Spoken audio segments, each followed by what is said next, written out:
Hello everyone. I know you use this video to fall asleep, so before that, like the video and subscribe to the channel. Also, where are you from? And what time are you watching? Now get comfortable and relax. The mansion loomed before me, a behemoth of stone and shadow against the fading twilight. As I fumbled with the keys, a chill ran down my spine that had nothing to do with the crisp autumn air. I told myself it was just nerves. After all, it's not every day you get asked to house-sit a sprawling estate that looks like it jumped straight out of a Gothic novel. I pushed open the heavy oak door, wincing at the loud creak that echoed through the cavernous entryway. "Hello?" I called out, my voice small in the vastness. Silence answered me, broken only by the ticking of an antique grandfather clock. "Get it together, Sarah," I chided myself. "You're alone here, just like Mrs. Blackwood said you'd be. No need to jump at shadows." I lugged my suitcase up the grand staircase, my footsteps muffled by the plush carpet. The bedroom Mrs. Blackwood had directed me to was larger than my entire apartment, with a four-poster bed that could easily sleep four. I unpacked quickly, eager to explore the rest of the house before it got too dark. Room after room revealed itself to me, each more opulent than the last. A library with floor-to-ceiling bookshelves, a music room with a grand piano gathering dust, a sunroom filled with exotic plants I couldn't name. It was like stepping into another world, one of old money and faded glamour. As night fell, I retreated to the kitchen to make dinner. The modern appliances stood out starkly against the vintage decor, a jarring reminder of the present day. I ate my pasta in silence, the scrape of my fork against the plate uncomfortably loud. That first night, I slept fitfully. The house creaked and groaned around me, settling in ways my city apartment never did. Every noise had me sitting bolt upright, heart racing, before I remembered where I was. By the time dawn broke, I felt more exhausted than when I'd gone to bed. The next day passed uneventfully. I worked remotely from the library, the Wi-Fi surprisingly good for such an old house. As evening approached, I decided to run myself a bath in the clawfoot tub, hoping it would help me relax. I was just sinking into the steaming water when I heard it. A thud, followed by the unmistakable sound of footsteps. My blood ran cold. I held my breath, straining to listen. There it was again, the slow, deliberate tread of someone trying to move quietly. "It's just the house settling," I told myself, "or your imagination running wild." But deep down, I knew better. With shaking hands, I got out of the tub and dressed quickly. I crept to the bathroom door and pressed my ear against it. The footsteps had stopped, but now I could hear something else, the sound of drawers opening and closing. Someone was in the house, searching for something. Panic clawed at my throat. My phone was in the bedroom. The landline was downstairs. I was trapped. Think of Sarah. Think. I looked around the bathroom, desperate for anything I could use as a weapon. My eyes fell on a heavy crystal soap dish. It wasn't much, but it was better than nothing. Taking a deep breath, I eased the bathroom door open. The hallway was empty, but I could hear movement coming from one of the spare bedrooms. As quietly as I could, I crept towards the stairs. I had just reached the top of the staircase when a floorboard creaked beneath my foot. The noise from the bedroom stopped abruptly. Heart pounding, I flew down the stairs, taking them two at a time. I could hear heavy footsteps behind me, giving chase. I ran for the front door only to find it locked. In my panic, I couldn't remember which key was which. A hand grabbed my shoulder, spinning me around. I lashed out blindly with the soap dish, feeling it connect with something solid. There was a grunt of pain, and the grip on my shoulder loosened. I didn't wait to see who my attacker was. I ran for the kitchen, thinking of the back door. Behind me, I could hear the intruder recovering, their footsteps pounding after me. The kitchen was dark, lit only by the faint glow of the microwave clock. I stumbled through it, hands outstretched, searching for the door. My hips slammed into the kitchen island, and I bit back a cry of pain. Where was the damn door? My fingers brushed against cool glass. The door. I fumbled for the handle, my sweaty hand slipping on the smooth metal. Got it. I yanked the door open and burst out into the cool night air. The vast, manicured lawn stretched out before me, the trees at its edge a dark, forbidding wall. I ran towards them, the damp grass soaking through my socks. I had just reached the tree line when I heard the back door slam open. "Stop!" A deep voice bellowed. The sound spurred me on, pushing me deeper into the woods. Branches whipped at my face as I ran, roots threatening to trip me with every step. I had no idea where I was going, no plan beyond get away, get help. I don't know how long I ran. It could have been minutes or hours. My lungs burned and my legs felt like lead, but fear kept me going, the certainty that if I stopped, something terrible would happen. Finally, when I felt I couldn't take another step, I saw lights through the trees. A house. I stumbled towards it, relief making me dizzy. As I broke through the tree line, I realized with a start that I recognized this house. It was the mansion. Somehow, in my blind panic, I had run in a circle. For a moment, I stood frozen, unsure what to do. Then I saw a car in the driveway that hadn't been there before. A police car. Safety. I ran towards it, waving my arms. "Help!" I screamed. "Oh, please, help me." The front door of the mansion opened and a police officer stepped out, followed by Mrs. Blackwood. "Oh, thank God," Mrs. Blackwood said, rushing towards me. "Sarah, dear, are you all right? We've been so worried." I stared at her, uncomprehending. "There's someone in the house," I managed to gasp out. "An intruder. He chased me." Mrs. Blackwood and the officer exchanged a look. "Sarah," Mrs. Blackwood said gently, "there's no intruder. It's just Harold." "Harold?" As if summoned by his name, a man appeared in the doorway. He was tall and lean, with graying hair and a kindly face. There was a bruise forming on his cheek. "I'm so sorry for frightening you," he said, his voice deep and apologetic, the same voice that had shouted after me in the woods. "I should have announced myself. Sarah, this is my husband, Harold," Mrs. Blackwood explained. "He wasn't supposed to be back until next week, but his business trip ended early.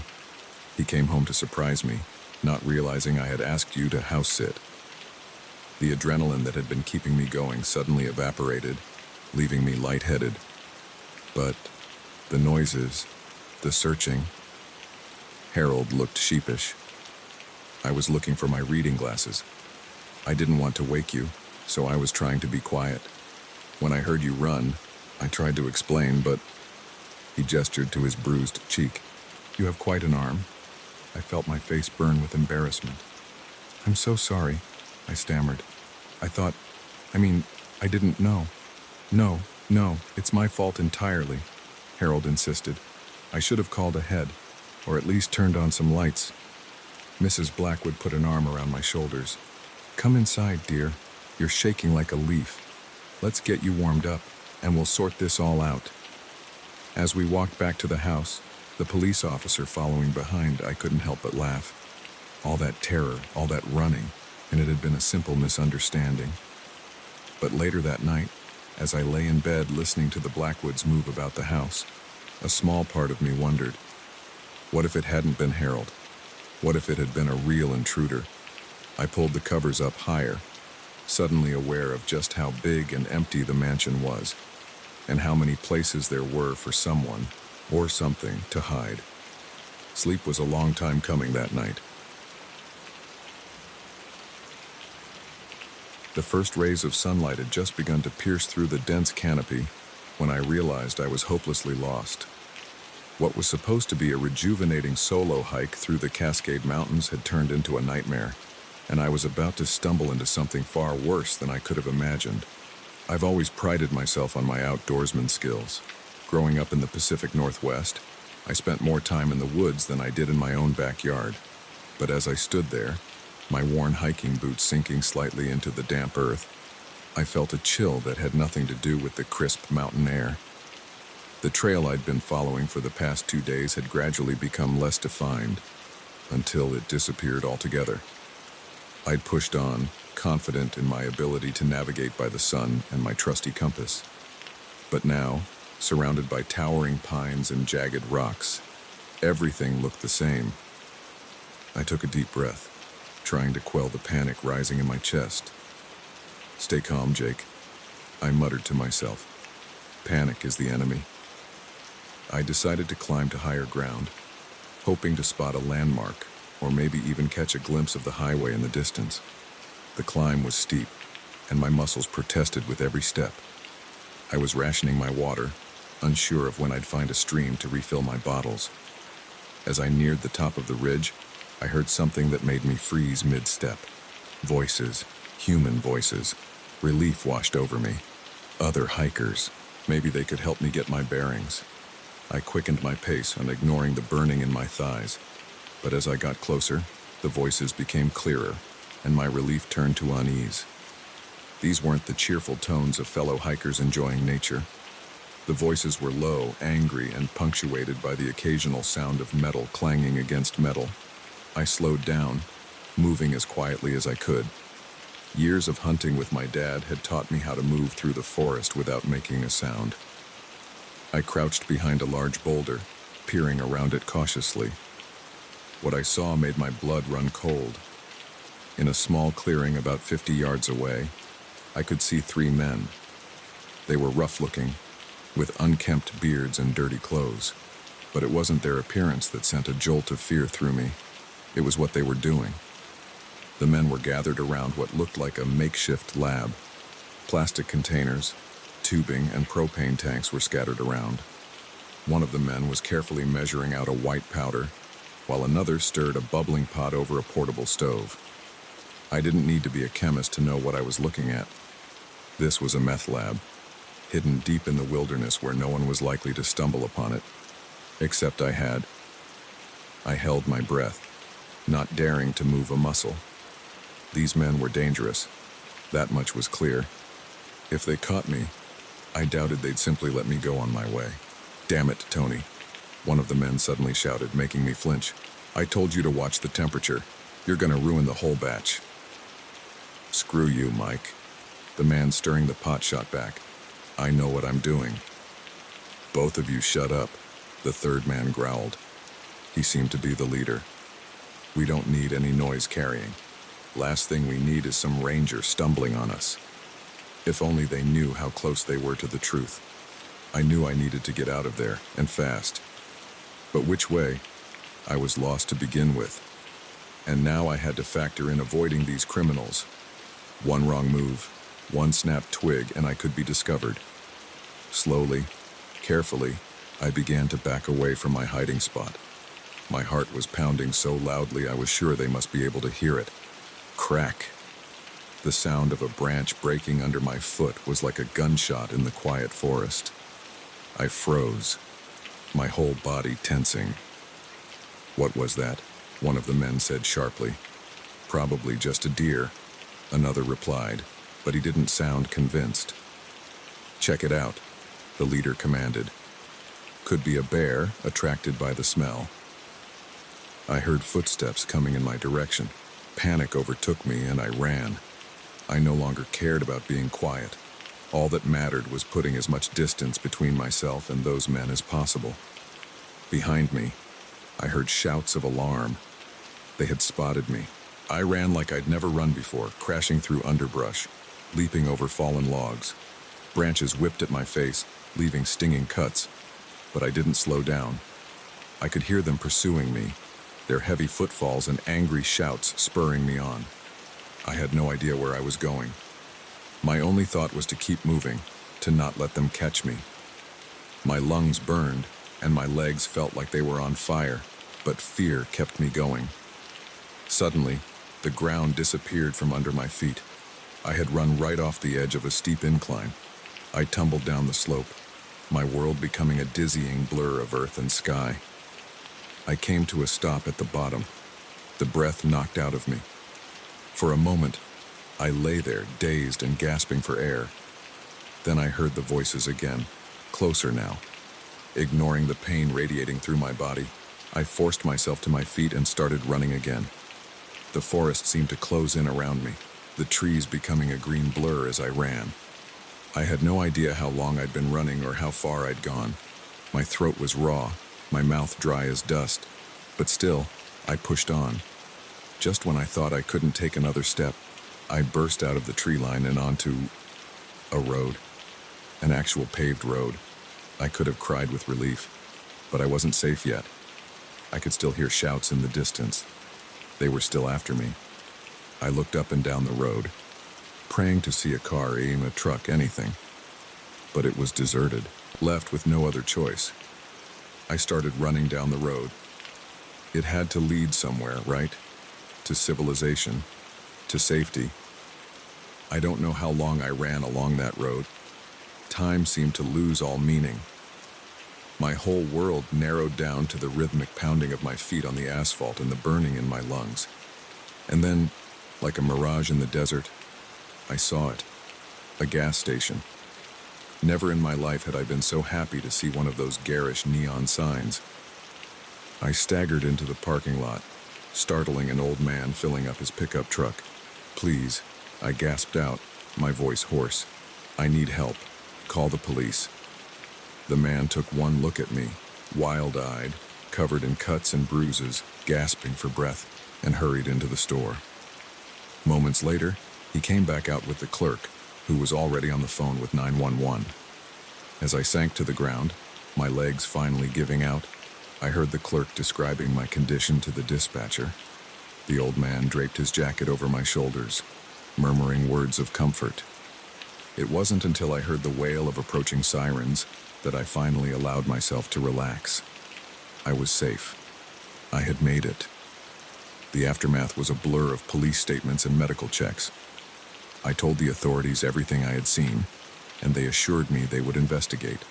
They found the lab, abandoned but with clear evidence of recent activity. The men, however, had vanished into the vast wilderness.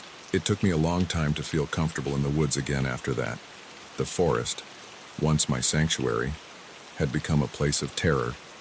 But slowly, I found my way back. I still hike, still seek out the solitude of nature. But now, I'm always aware that even in the most remote places, you're never truly alone. And sometimes, that's not a comforting thought at all. The flickering fluorescent lights cast an eerie glow over the empty corridors as I made my rounds. It was just another quiet night at Westfield Mall, or so I thought.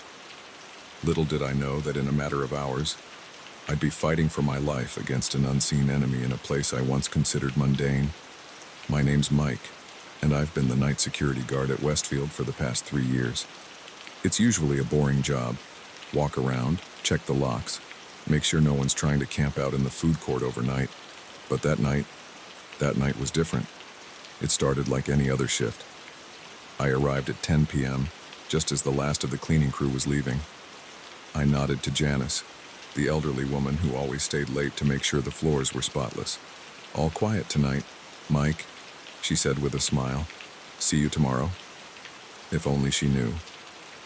I settled into the security office, a small room filled with monitors showing feeds from the mall's numerous cameras. I did a quick scan, nothing but empty stores and darkened corridors. Perfect. Around midnight, I started my first round of the night. The mall was eerily silent, my footsteps echoing off the tiled floors.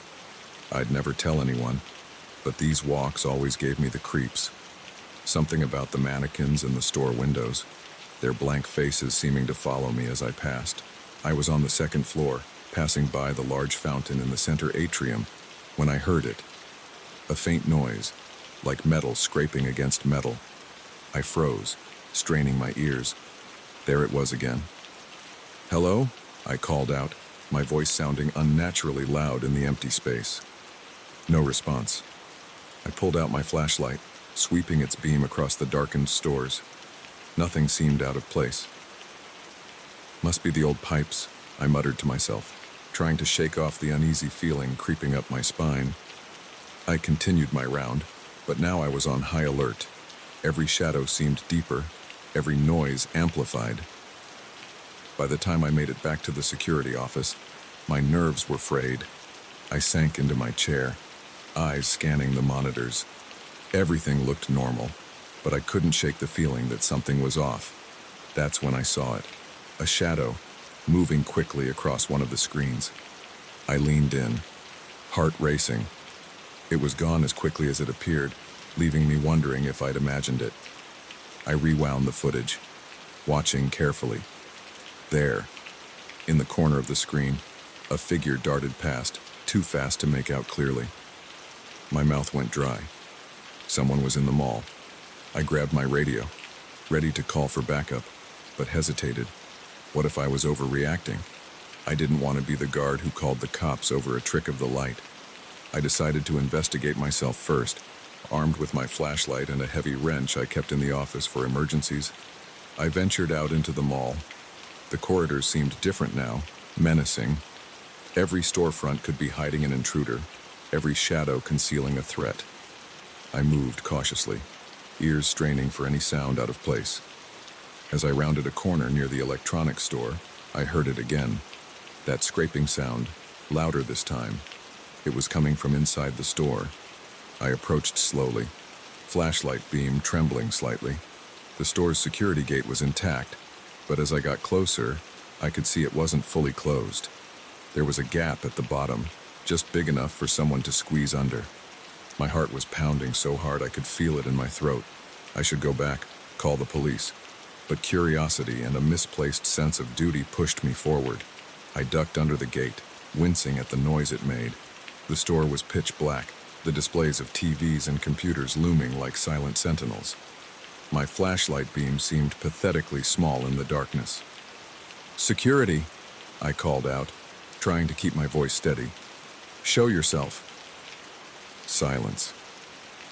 Then, a crash from the back of the store. I swung my flashlight toward the sound, catching a glimpse of movement. Someone was definitely here. I moved deeper into the store, wrench gripped tightly in my sweaty hand. Another crash, closer this time. I spun around, but saw nothing. They were toying with me, I realized. Whoever they were enjoying this game of cat and mouse. Suddenly, the lights in the store flickered on. I blinked, momentarily blinded. When my vision cleared, I saw them. 3 men, dressed all in black, wearing masks that covered their faces. They were spread out, blocking my exit. One of them held a crowbar, another a knife. Well, the one in the middle said, his voice muffled by the mask. "Looks like we've got company, boys." I raised my wrench, trying to look more confident than I felt. "You're trespassing," I said, surprised at how steady my voice sounded. "Leave now, and I won't call the cops." They laughed, a chilling sound that echoed through the store. "I don't think you understand the situation. Rent a cop," the leader said. "We're not going anywhere, and neither are you." They started to advance, spreading out to surround me. I backed up, mind racing. I was outnumbered and outarmed. I needed a plan, fast. My back hit a display stand, and an idea struck. I grabbed the laptop off the stand and hurled it at the nearest intruder. He ducked, and in that moment of distraction, I ran. I darted between the aisles, knocking over displays as I went to slow them down. I could hear them cursing, giving chase. I reached the security gate and slid under it, not stopping to catch my breath. I ran through the mall, the sound of pursuit close behind. I needed to get to the security office, how to call for help, but they were between me and the office. I took a sharp turn, heading for the service corridors. If I could lose them in the maze of back hallways, I might have a chance. The service door slammed behind me as I entered the narrow corridor. It was darker here, the emergency lights casting long shadows. I ran, taking random turns, hoping to throw off my pursuers. Left, right, another right. I was quickly lost in the warren of corridors, but I could still hear them, their footsteps echoing off the concrete walls. I found myself in the mall's basement, surrounded by hulking machinery, generators, HVAC systems, water heaters. The noise was deafening, masking any sounds of pursuit. I crouched behind a large boiler, trying to catch my breath and think. I needed to get to a phone to call for help. But my radio was back in the security office, and my cell phone was in my locker. I was on my own. A noise to my left made me freeze. One of them was close, searching methodically. I could see his flashlight beam sweeping across the floor. I held my breath as the beam passed inches from my feet. For a heart-stopping moment, I thought he'd seen me, but the light moved on. I waited until I could no longer hear him, then started to move. I needed to get back upstairs, to find a way out. I crept through the basement, every nerve on high alert. I'd almost made it to the stairs when a hand grabbed my shoulder. I spun, swinging my wrench blindly. It connected with something solid, and I heard a grunt of pain. I didn't wait to see who I'd hit. I ran, taking the stairs 2 at a time. I burst back into the main mall. I could hear shouts behind me. They were all after me now. I ran faster than I ever had in my life, my lungs burning, legs pumping. I rounded a corner and saw it. The exit. Freedom. I slammed into the door at full speed, already imagining the cool night air on my face, but the door didn't budge. It was locked. Of course it was locked. I had locked it myself at the start of my shift. Panic threatened to overwhelm me as I fumbled for my keys. Behind me, I could hear them getting closer. My hands were shaking so badly I could barely get the key in the lock. Turn. Damn you. Turn. Just as I heard them round the corner, the lock clicked. I yanked the door open and burst out into the night. I ran across the parking lot, not daring to look back. I didn't stop until I reached the 24-hour diner across the street. I burst in, startling the lone waitress. "Call the police," I gasped. "Please." The next few hours were a blur of police statements and questions. They searched the mall but found no sign of the intruders. Just some broken displays in the electronics store and a crowbar left behind. I quit my job the next day. I couldn't face going back into that mall, couldn't shake the feeling of being hunted. Sometimes, late at night, I still wake up in a cold sweat, the echo of footsteps in my ears, and I wonder, what if I hadn't made it to that door in time?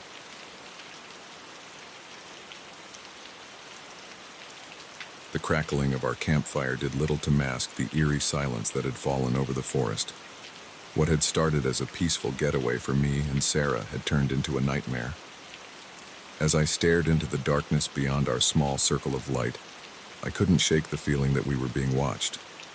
Little did I know, our idyllic camping trip was about to become a desperate fight for survival. My name's Alex, and I've always loved the great outdoors. When I suggested to my girlfriend Sarah that we take a weekend camping trip to celebrate our anniversary, she was all for it.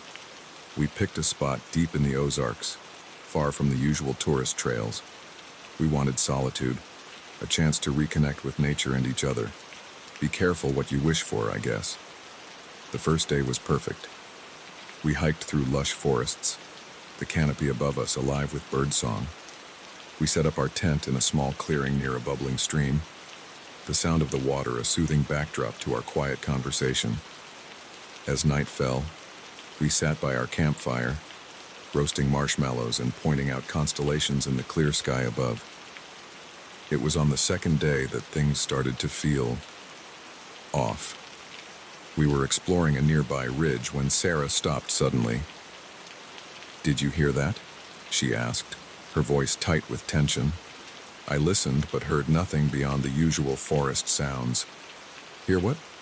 "I thought I heard voices," she said, her eyes scanning the trees around us, like someone shouting. I strained my ears, but still heard nothing unusual. "Probably just other hikers," I said, trying to sound reassuring. But a small knot of unease had formed in my stomach. We continued our hike, but the carefree mood of earlier had evaporated. I found myself jumping at every snapping twig, every rustle in the underbrush. Sarah kept close to me, her earlier enthusiasm replaced by nervous glances over her shoulder. As we made our way back to our campsite, I couldn't shake the feeling that we were being followed. Every time I turned to look behind us, I saw nothing but trees and shadows. But the feeling persisted, growing stronger with each step.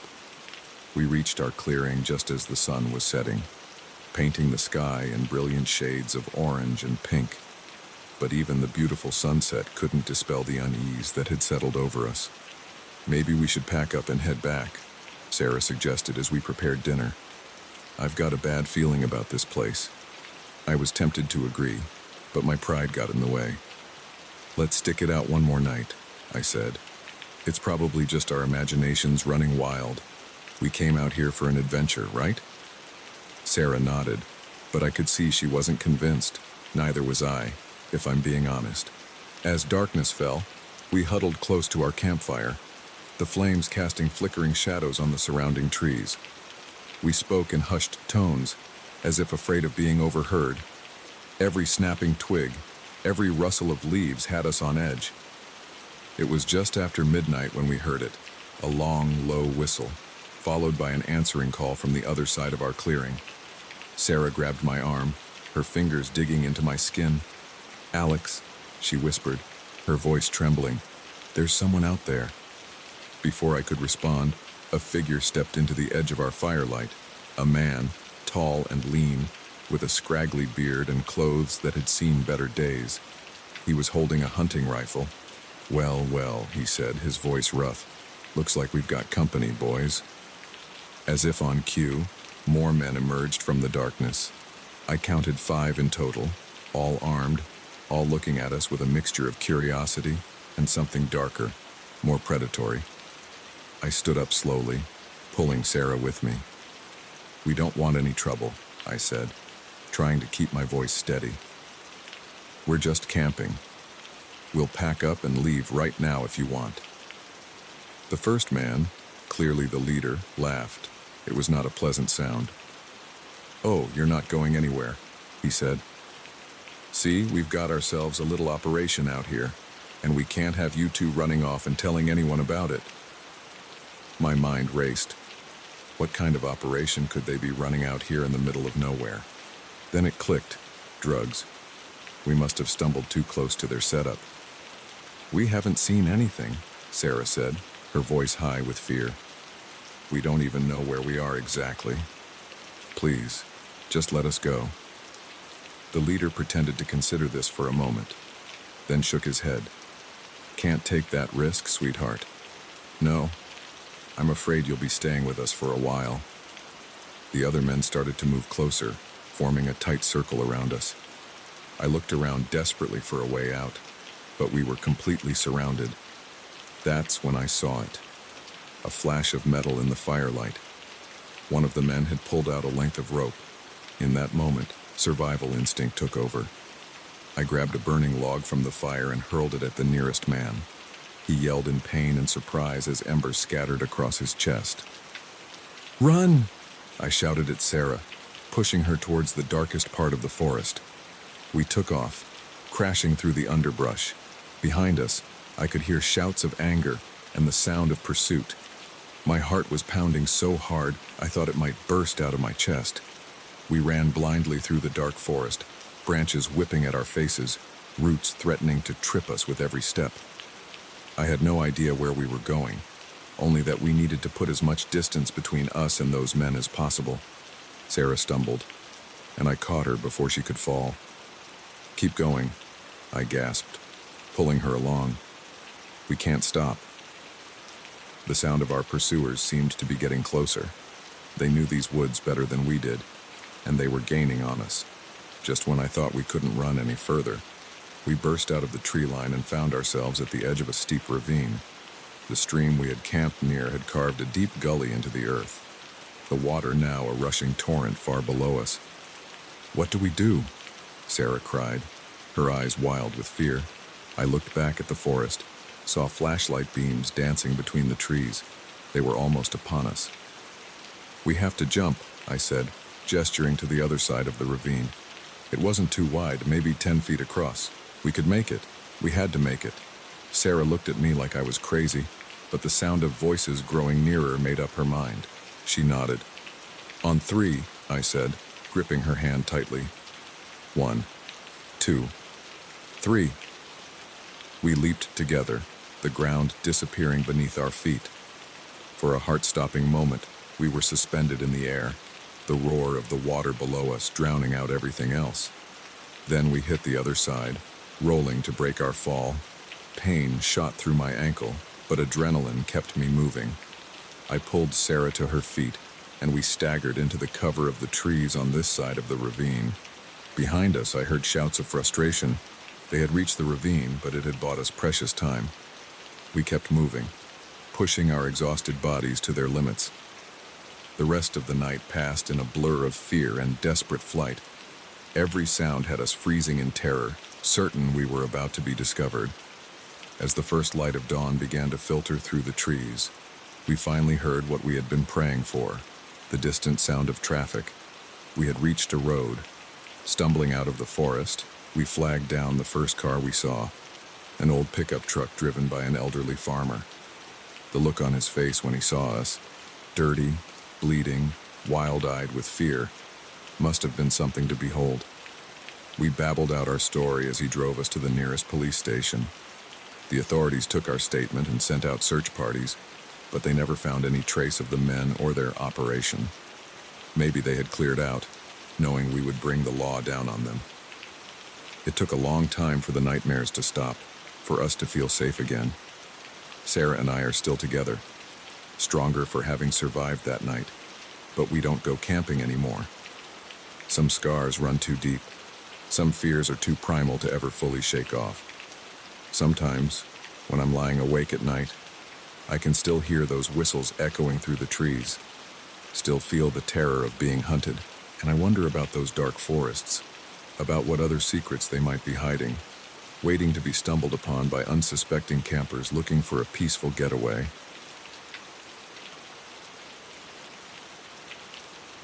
The highway stretched endlessly before me, a ribbon of asphalt cutting through the night. I'd been driving for hours, the monotony broken only by the occasional flicker of my truck's headlights catching a road sign or a startled animal's eyes. I never expected that picking up a stranger would turn my routine haul into a nightmare. But that's exactly what happened on that moonless night in the middle of nowhere. My name's Jack, and I've been a long-haul trucker for the better part of 2 decades. I've seen my fair share of weird stuff on the road, but nothing could have prepared me for what happened that night. It was just past midnight, and I was hauling a load of electronics from Chicago to Phoenix. The radio was playing softly, some late-night talk show about alien abductions. I chuckled to myself, thinking how some people would believe anything to make their lives more exciting. That's when I saw him, a lone figure on the side of the road, thumb out, hoping for a ride. Now, I'm not usually one for picking up hitchhikers. Too many horror stories, too many risks. But something about this guy made me slow down. Maybe it was the late hour, or the fact that we were miles from anywhere, or maybe I was just tired of my own company. I pulled over, the air brakes hissing as the truck came to a stop. The man jogged up to the passenger side, and I leaned over to open the door. "Where are you headed?" I asked as he climbed in. "West," he said simply. "As far as you're going." I gave him a once-over as he settled into the seat. He was younger than me, probably in his early 30s, lean, with close-cropped hair and intense eyes that seemed to take in everything at once. He had a small duffel bag that he kept clutched tightly on his lap. "I'm Jack," I said, pulling back onto the highway. "Mike," he replied, not offering a hand to shake. We drove in silence for a while, the only sound the rumble of the engine and the whisper of tires on asphalt. I tried to make conversation, ask him where he was from, what he did for a living, but Mike's answers were short, evasive. After a while, I gave up and focused on the road. It was about an hour later that I first noticed something was off. Mike had been fidgeting in his seat, constantly checking the side mirrors. At first, I thought maybe he was just nervous about hitching a ride with a stranger, but then I caught him glancing at me, a calculating look in his eyes that sent a chill down my spine. "Everything okay?" I asked, trying to keep my voice casual. "Fine," he said quickly, too quickly, just not used to being in a truck this big. I nodded. but I didn't believe him. My instincts, honed by years on the road, were screaming that something wasn't right. We were passing through a particularly desolate stretch of highway when Mike suddenly spoke up. "Pull over," he said, his voice tight. "What?" I said. "Pull over, now." I glanced at him and felt my blood run cold. Mike had a gun in his hand, pointed straight at me. My mind raced. Was this a robbery? Was he going to kill me and take the truck? I thought about my wife back home, about our kids. Would I ever see them again? "Look, man," I said, trying to keep my voice steady. "If you want money, I've got some cash in my wallet. Just take it and go. No need for this to get ugly." Mike laughed, a harsh, humorless sound. "This isn't about money, Jack. This is about survival. Now pull over before I decide to redecorate your cab with your brains." I did as he said, guiding the massive truck onto the shoulder. As soon as we came to a stop, Mike was in motion. He reached across me and grabbed the keys from the ignition. "Get out," he ordered, gesturing with the gun. I climbed out of the cab, my legs feeling like jelly. Mike followed, keeping the gun trained on me. "What do you want?" I asked, hating how my voice shook. "I need your truck," Mike said, "and I need you to drive it." "Drive it where?" "You'll know when we get there. Now get back in. You're driving." As I climbed back into the driver's seat, my mind was working overtime. I needed to find a way out of this situation. Maybe if I could distract him, I could make a grab for the gun. Or maybe I could intentionally drive badly, try to attract the attention of a highway patrol car. But as if reading my thoughts, Mike spoke up. "Don't try anything stupid, Jack. I've got nothing to lose, which means you've got everything to lose. Just drive normally and do what I say." So I drove. Hours passed, the landscape outside changing as we headed west. All the while, Mike kept the gun trained on me, his eyes constantly scanning the road behind us. "Who are you running from?" I finally asked, unable to contain my curiosity any longer. Mike was quiet for so long I thought he wasn't going to answer. Then, "Bad people," he said softly. "People who want me dead." "Why?" He laughed again, that same humorless sound. "Because I know things they don't want anyone to know." My mind raced with possibilities. Was he some kind of whistleblower? A witness to a crime? Whatever it was, I was now involved, whether I wanted to be or not. As dawn began to break, painting the sky in shades of pink and gold, Mike suddenly tensed. "Shit," he muttered, staring intently at the side mirror. I glanced in my rearview mirror and saw a black SUV gaining on us fast. "Drive faster," Mike ordered, his knuckles white around the gun. I pressed down on the accelerator, the engine roaring as we picked up speed. But the SUV was faster, sleeker. It pulled alongside us, and I saw the passenger window rolling down. "Get down," Mike yelled, just as the sound of gunfire erupted. I ducked instinctively, feeling the truck swerve as bullets pinged off the metal. Mike was returning fire, leaning out the window to shoot at our pursuers. The next few minutes were chaos. I struggled to keep the truck on the road while trying to stay low. The sound of gunfire was deafening in the confined space of the cab. Suddenly, there was a loud bang, and the truck lurched violently. They had shot out one of our tires. I fought with the steering wheel, trying to keep us from jackknifing. "There!" Mike shouted, pointing ahead. "Pull into that rest stop." I saw the sign for the upcoming rest area and made for it, the truck swaying dangerously on its blown tire. We skidded into the parking lot, coming to a stop in a cloud of dust and burning rubber. "Run!" Mike yelled, already jumping out of the cab. I didn't need to be told twice. I was out of the truck and running before I even had time to think. I could hear car doors slamming behind us. Shouts of anger. Mike and I ran towards the small cluster of buildings that made up the rest stop. It was early, and the place was deserted. We burst into the main building, startling a sleepy-looking attendant. "Call the police," I gasped out. "There are men with guns." But before I could finish, the door burst open again. 3 men entered, all holding weapons. The attendant screamed and ducked behind the counter. Mike shoved me behind a rack of snacks and opened fire. The men returned fire, and suddenly the quiet rest stop was transformed into a war zone. Chips bags exploded, sending a rain of potato shards everywhere. The acrid smell of gunpowder filled the air. I cowered behind the rack, my heart pounding so hard I thought it might burst out of my chest. This was insane. How had my normal night turned into this? The gunfight seemed to last forever, but it was probably only a few minutes. Then, suddenly, silence fell. I peered around the edge of the rack. Mike was still standing, his gun still raised. The three men were on the ground, not moving. I felt bile rise in my throat and had to swallow hard to keep from throwing up. In the distance, I could hear sirens approaching. Someone, probably the attendant, had managed to call the police. Mike turned to me, his face grim. "I'm sorry," he said. "I never meant for any of this to happen." Before I could respond, he was gone, running out the back door of the rest stop.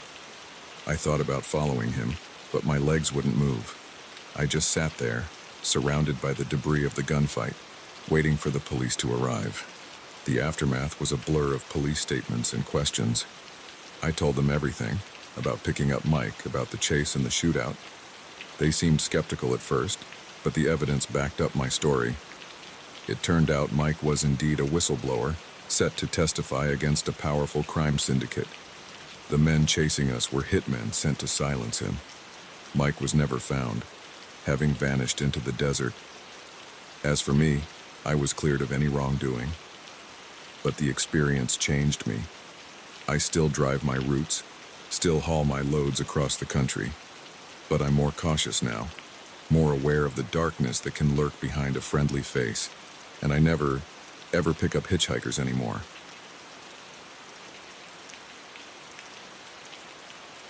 The first sign of trouble was the sputtering of my car's engine, a sound that sent a chill down my spine on that desolate stretch of highway.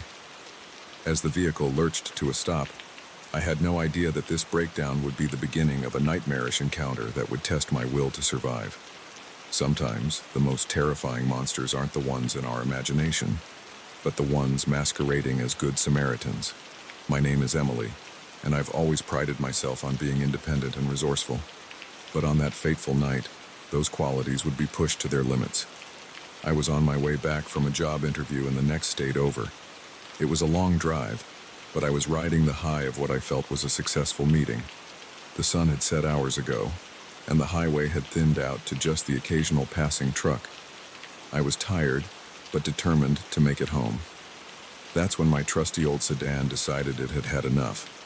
The engine made a horrible grinding noise, and despite my pleading and cajoling, the car rolled to a stop on the shoulder of the road. "No, no, no," I muttered, turning the key in the ignition repeatedly. Nothing. Not even a sputter. I sat there for a moment, trying to calm my racing heart. I was in the middle of nowhere, my cell phone showing no bars of service. The moonless night seemed to press in on all sides, the darkness beyond my headlights absolute. Taking a deep breath, I popped the hood and got out of the car. I didn't know much about engines, but I hoped it might be something simple, something I could fix. As soon as I lifted the hood, I knew it was hopeless. The engine was a maze of pipes and wires that meant nothing to me. I was just about to close the hood when I saw headlights approaching in the distance. Relief washed over me. Maybe they would stop and help, or at least let me use their phone. The vehicle, an old pickup truck, slowed as it neared me. It pulled over, and a man got out. In the glow of my headlights, I could see he was middle-aged, with a weathered face and calloused hands. He wore worn jeans and a flannel shirt, looking every bit the part of a local farmer or rancher.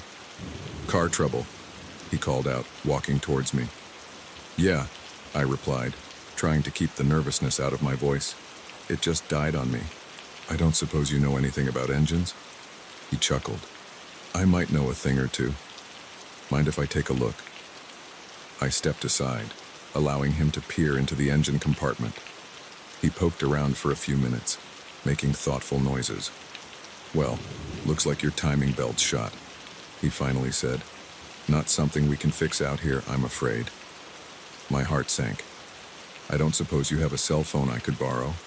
Mine's not getting any service out here. He shook his head. Sorry, don't believe in those things. But tell you what, I can give you a ride to the nearest town. There's a mechanic there who could help you out. I hesitated. Every instinct was screaming at me not to get into a car with a stranger, especially out here in the middle of nowhere. But what choice did I have? I couldn't stay here all night, and who knew when another car might come along. That would be great. Thank you, I heard myself say. He smiled, but something about it didn't quite reach his eyes. Happy to help. Name's Tom, by the way. Emily, I replied, grabbing my purse from my car. As we drove, Tom kept up a steady stream of small talk. He asked about where I was from, where I was headed. I answered vaguely, not wanting to give away too much information. Something about him was making me increasingly uneasy, though I couldn't put my finger on why. We had been driving for about 20 minutes when I realized something was wrong. We should have reached a town by now, or at least seen some signs of civilization, but there was nothing but darkness outside the windows. How much further is it to town? I asked, trying to keep my voice casual. Tom glanced at me, and this time there was no mistaking the coldness in his eyes. Oh, we're not going to town, Emily. My blood ran cold. What do you mean? Where are we going? He didn't answer, just pressed down harder on the accelerator. The truck picked up speed, eating up the empty road ahead. Panic surged through me. I reached for the door handle, but it wouldn't budge. Child locks, I realized with horror. Please, I said, my voice shaking. Just let me out. I won't tell anyone, I swear. Tom laughed, a harsh sound that made my skin crawl. Oh, I know you won't tell anyone. No one ever does. The implication of his words hit me like a physical blow. This wasn't the first time he had done this. How many other stranded motorists had he picked up, promising help only to... I couldn't even finish the thought. My mind raced, trying to think of a way out. I could try to grab the wheel, force us off the road, but at this speed, that would likely kill us both.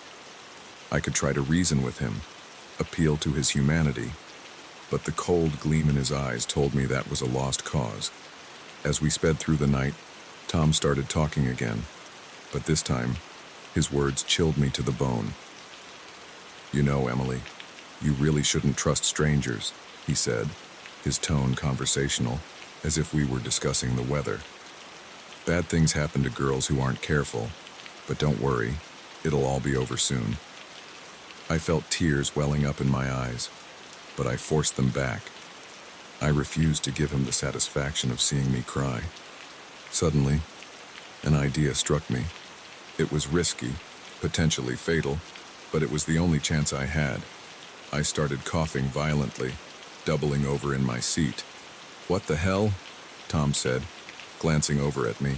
I continued coughing, making choking noises. Can't breathe, I gasped out. Tom looked uncertain for the first time. Hey, cut that out, he said, but I could hear a note of concern in his voice. I slumped in my seat, my coughs turning to wheezes. I closed my eyes, letting my body go limp. Shit, Tom muttered. The truck began to slow down. I felt the vehicle pull over to the side of the road. Tom put it in park and leaned over me. Hey, wake up, he said, shaking my shoulder roughly. This was my chance. My eyes snapped open, and I drove my elbow into his face with all the strength I could muster. I felt his nose crunch under the impact, and he reeled back with a howl of pain. In his moment of distraction, I lunged for the keys in the ignition. I yanked them out and scrambled for the door, my fingers scrabbling at the lock. Tom recovered quickly, grabbing for me. His fingers tangled in my hair, yanking me back. I screamed, more in rage than fear, and twisted in his grip. My free hand found his eyes, and I dug my fingers in without mercy. He let go with a scream of agony, and I tumbled out of the truck onto the hard ground. Pain shot through my body, but adrenaline kept me moving. I staggered to my feet and ran, I could hear Tom behind me, cursing and stumbling in the darkness, but I had the advantage now. My eyes had adjusted to the darkness, and I was younger, faster. I ran like I had never run before, my lungs burning, my legs pumping. I didn't know where I was going, only that I had to get away. The keys were still clutched in my hand, cutting into my palm. I don't know how long I ran. It could have been minutes or hours. Eventually, I couldn't hear Tom anymore, but I didn't slow down. The night was alive with noises, the rustle of wind through grass, the hoot of an owl, the scurrying of small animals. But to my terrified mind, every sound was Tom, coming to finish what he had started. Just when I thought I couldn't take another step, I saw it. Lights in the distance. A town, or at least a gas station. Civilization. Safety. With a final burst of energy I didn't know I possessed, I sprinted towards the lights.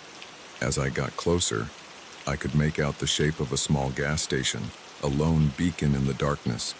I burst into the fluorescent-lit store, startling the sleepy-looking clerk behind the counter.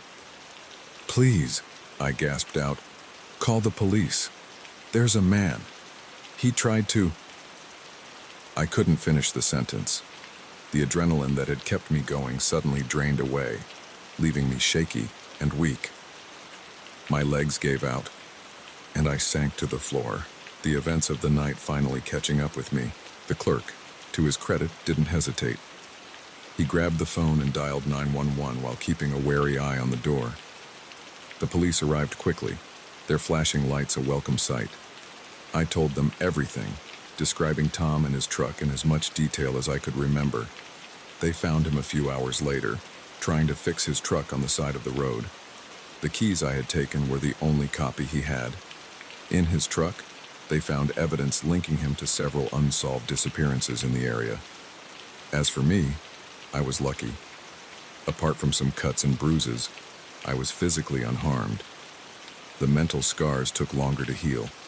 For months after, I couldn't drive at night without breaking into a cold sweat. Every passing truck on the highway made my heart race, but I survived. I outsmarted a predator and lived to tell the tale.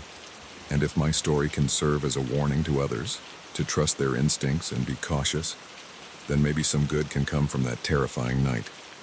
I still drive that stretch of highway sometimes, and every time I pass the spot where my car broke down, I say a silent thank you. To whatever force was looking out for me that night, and to the strength I found within myself when I needed it most.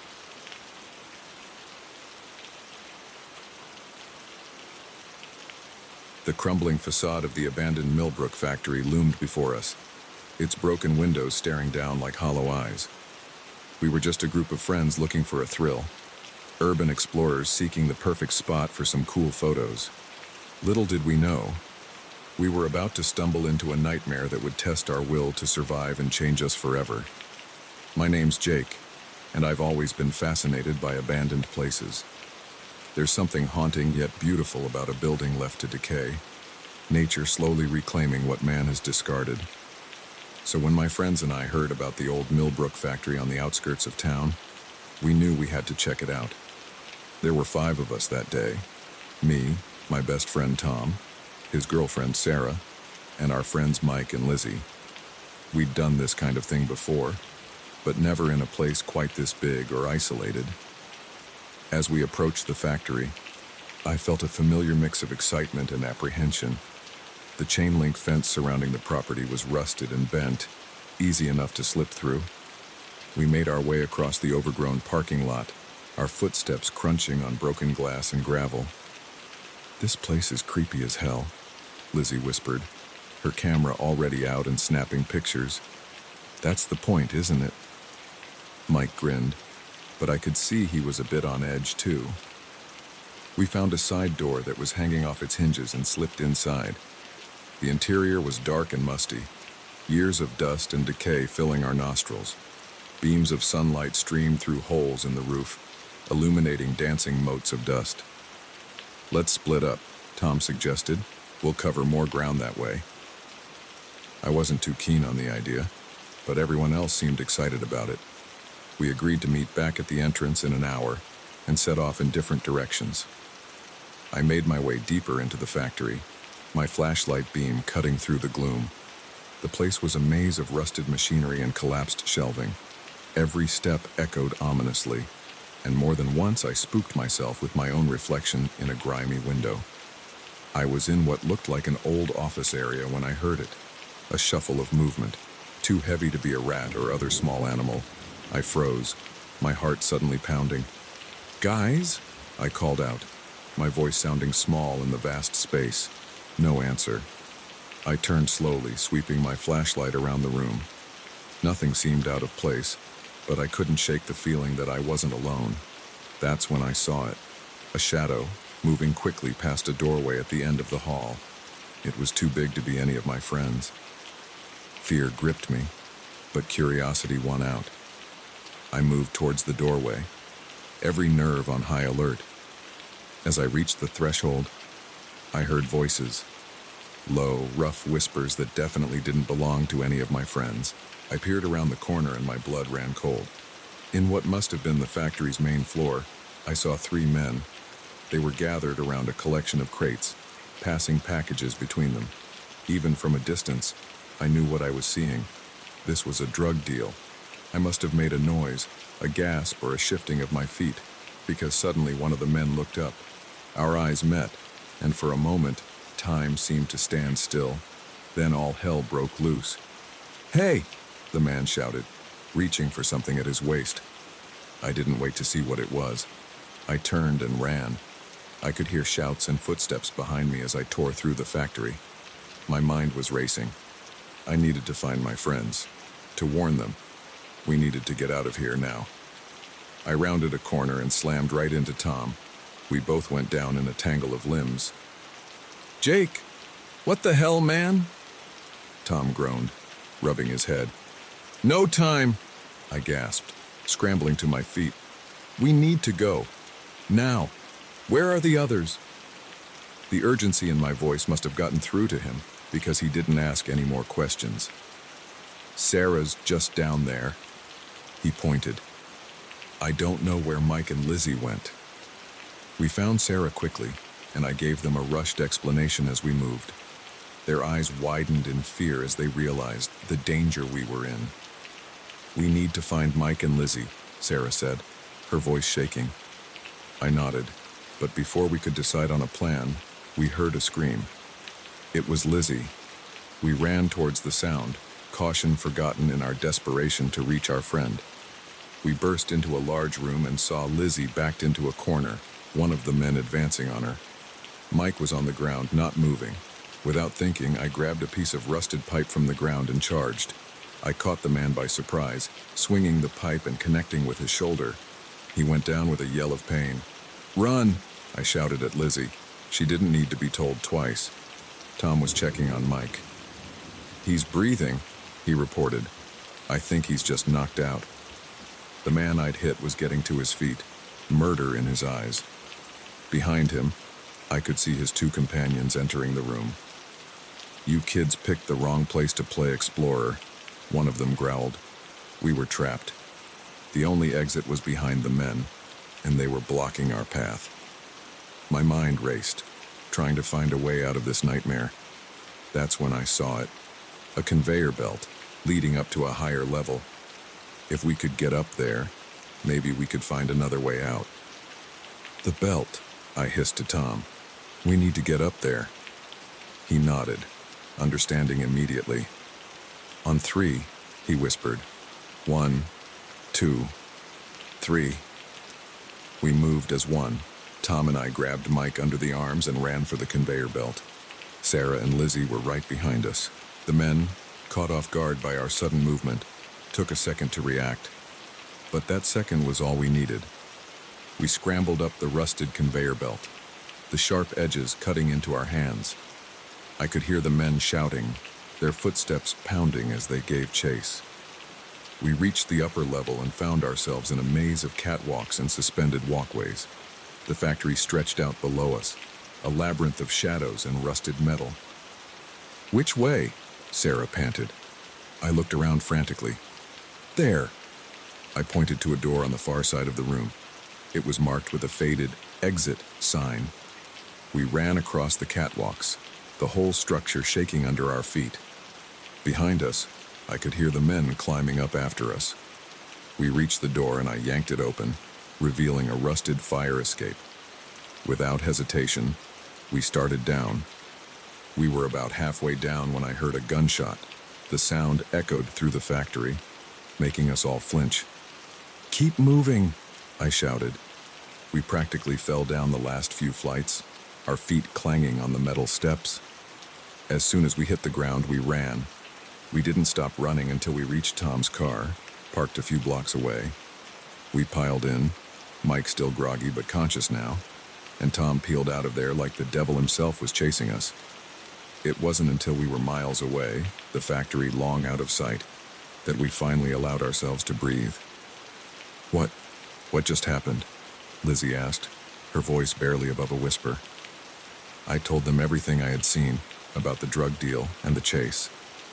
As I spoke, the reality of what we'd just been through began to sink in. We debated about whether to go to the police, but fear won out. What if those men had connections? What if they came after us or our families? In the end, we made a pact to never speak of what happened to anyone. That day changed us all. We'd gone looking for a thrill and found terror instead. The nightmares lasted for weeks, months for some of us. Every unexpected noise made us jump, every stranger on the street a potential threat. But it also brought us closer together. We'd face death and come out the other side. That kind of experience bonds you in ways nothing else can. We never went urban exploring again after that. The thrill wasn't worth the risk. But sometimes, when I pass an abandoned building, I can't help but wonder what secrets it might be hiding, and I shudder, remembering the day our curiosity almost got us killed. The Millbrook factory still stands, as far as I know, a decaying monument to a dying industry, and a reminder of the darkness that can lurk in forgotten places. If you ever find yourself tempted to explore such a place, remember our story. Sometimes, the real monsters aren't the ghosts of the past, but the very real dangers of the present.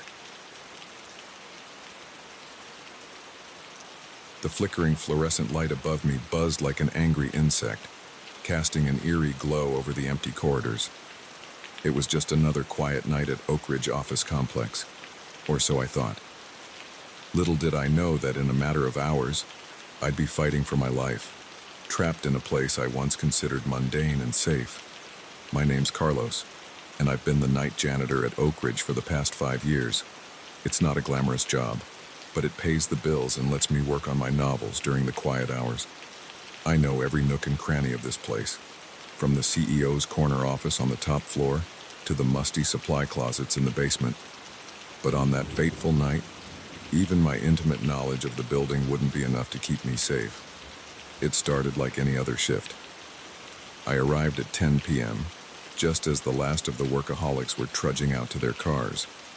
I nodded to Marjorie from accounting as she passed, her arms full of files she was probably taking home to work on. She gave me a tired smile in return. "Another late night, Marjorie?" I asked, holding the door open for her. "You know how it is during tax season, Carlos," she sighed. "See you tomorrow."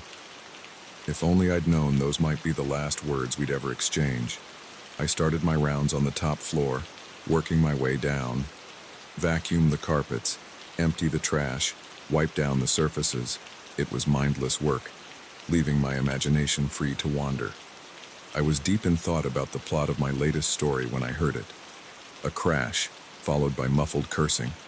I froze, my hand still on the handle of the vacuum cleaner. The sound had come from downstairs, maybe the 3rd or 4th floor. My first thought was that Marjorie had come back for something she'd forgotten, but Marjorie didn't curse like that. Cautiously, I made my way to the stairwell. The emergency lights cast long shadows as I descended, my heart pounding louder with each step. As I reached the 4th floor landing, I heard voices, low, urgent whispers that definitely didn't belong to anyone who should be in the building at this hour. I eased the door open just a crack, peering into the darkened office space. What I saw made my blood run cold. 3 men, dressed all in black, were methodically going through the desks and filing cabinets. They moved with purpose, clearly looking for something specific. One of them held a small flashlight, its beam dancing across the room as they searched. Intruders, thieves. And here I was, alone in the building with them. I let the door close silently, my mind racing. I needed to call the police, but my cell phone was in my locker in the basement. The landlines on this floor would be useless. The phone system automatically shut down after hours to prevent long-distance abuse. I had to get to the security office on the ground floor. It had a separate phone line and direct access to the police. As quietly as I could, I started down the stairs. I had just reached the 3rd floor when I heard the stairwell door above me open. They were coming down. Panic surged through me. I yanked open the 3rd floor door and ducked inside, praying they hadn't seen me. I could hear their footsteps echoing in the stairwell as they descended. "Check this floor," I heard one of them say. "We need to find those files." My heart was pounding so hard I was sure they'd hear it. I looked around frantically for a place to hide. The open office layout left few options, but then I spotted it, the supply closet. I darted across the room, wincing at every footfall that seemed to echo in the silence. I had just closed the closet door behind me when I heard them enter the floor, pressed against the back wall of the closet, surrounded by the smell of cleaning products and paper. I tried to steady my breathing. Through the slats in the door, I could see flashlight beams sweeping across the office. "Nothing here," one of them growled after what felt like an eternity. "Let's try the next floor." I waited until I couldn't hear their footsteps anymore before allowing myself to breathe normally. But I knew I couldn't stay here. I had to get to that security office. Easing the closet door open, I peered out into the darkness. The floor seemed empty. I crept towards the stairwell, every nerve on high alert. I had just reached the stairs when I heard a shout from above. "Hey, there's someone down there." They'd seen me. I ran.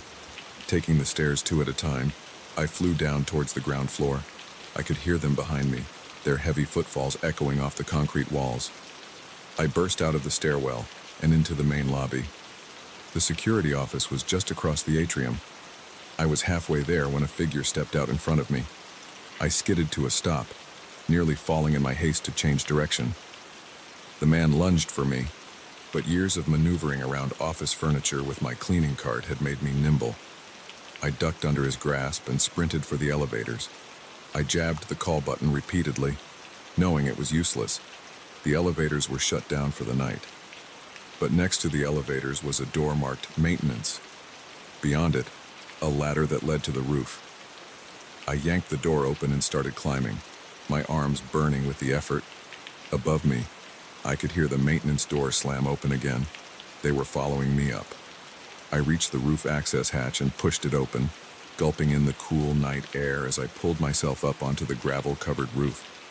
Stars twinkled overhead, oblivious to the drama unfolding below them. I ran to the edge of the roof, looking for a way down. There was none. I was trapped. The hatch banged open behind me. I turned to see the 3 men climbing onto the roof, their faces twisted with anger and exertion. "Nowhere to run now," one of them sneered, advancing towards me. I backed up until I felt the low wall at the edge of the roof against my legs. "Look," I said, trying to keep my voice steady. "I don't know who you are or what you want, but I won't say anything. Just let me go." The man in the lead, a tall, broad-shouldered figure with a scar running down his cheek, laughed. "Sorry, pal. Can't take that risk." He lunged at me. In that moment, time seemed to slow down. I saw his hand reaching for me, saw the malice in his eyes, and I made a decision. I vaulted over the low wall. For a heart-stopping moment, I was in free fall. Then my feet hit something solid, the window washing platform, left in place by the crew earlier that day. I heard shouts of surprise from above as I frantically worked the controls. The platform lurched into motion, slowly descending the side of the building. but I wasn't safe yet. I could see one of the men leaning over the edge of the roof, taking aim with what looked like a gun. I pressed myself against the side of the building as the first shot pinged off the metal platform. The second shot shattered one of the support cables.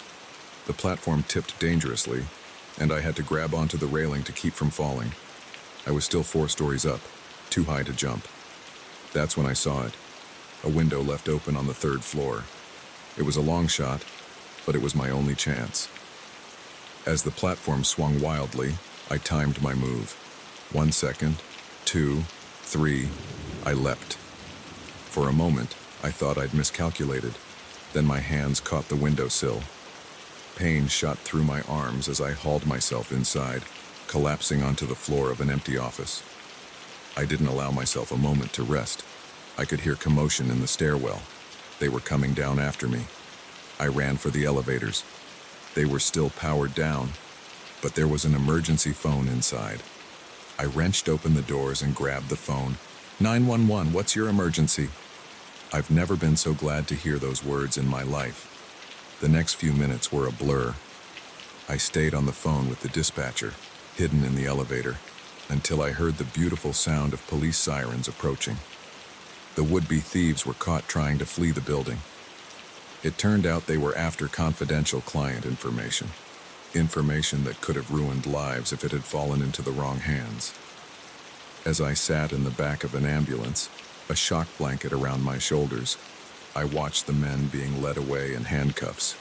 One of them, the scarred leader, caught my eye as he was put into a police car. The look he gave me sent chills down my spine. I gave my statement to the police, then went home to my worried wife and sleeping kids. As I hugged them tight, I realized how close I'd come to never seeing them again. I don't work nights anymore. The company offered me a day position with better pay, partially out of gratitude, partially out of guilt for the lax security that had put me in danger. Sometimes, when I'm leaving the office in the evening and I see the night janitor starting his shift, I feel a pang of something. Fear, sympathy, I'm not sure. I want to warn him, to tell him to be careful, to always be on guard. But I don't. I just nod and smile, and hope that his nights will be quieter than mine were. And as I drive home, I'm grateful for the mundane, for the ordinary, because I know now how quickly it can all change, how thin the line is between routine and terror, and I never, ever take an uneventful night for granted again.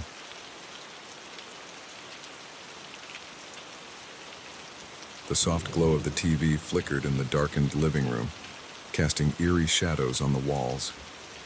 Little Timmy had been asleep for hours, and I was settling in for a quiet night of babysitting. But as I absent-mindedly scrolled through my phone, a message popped up that made my blood run cold. In that moment, I realized this ordinary suburban home had become the stage for a terrifying game of cat and mouse.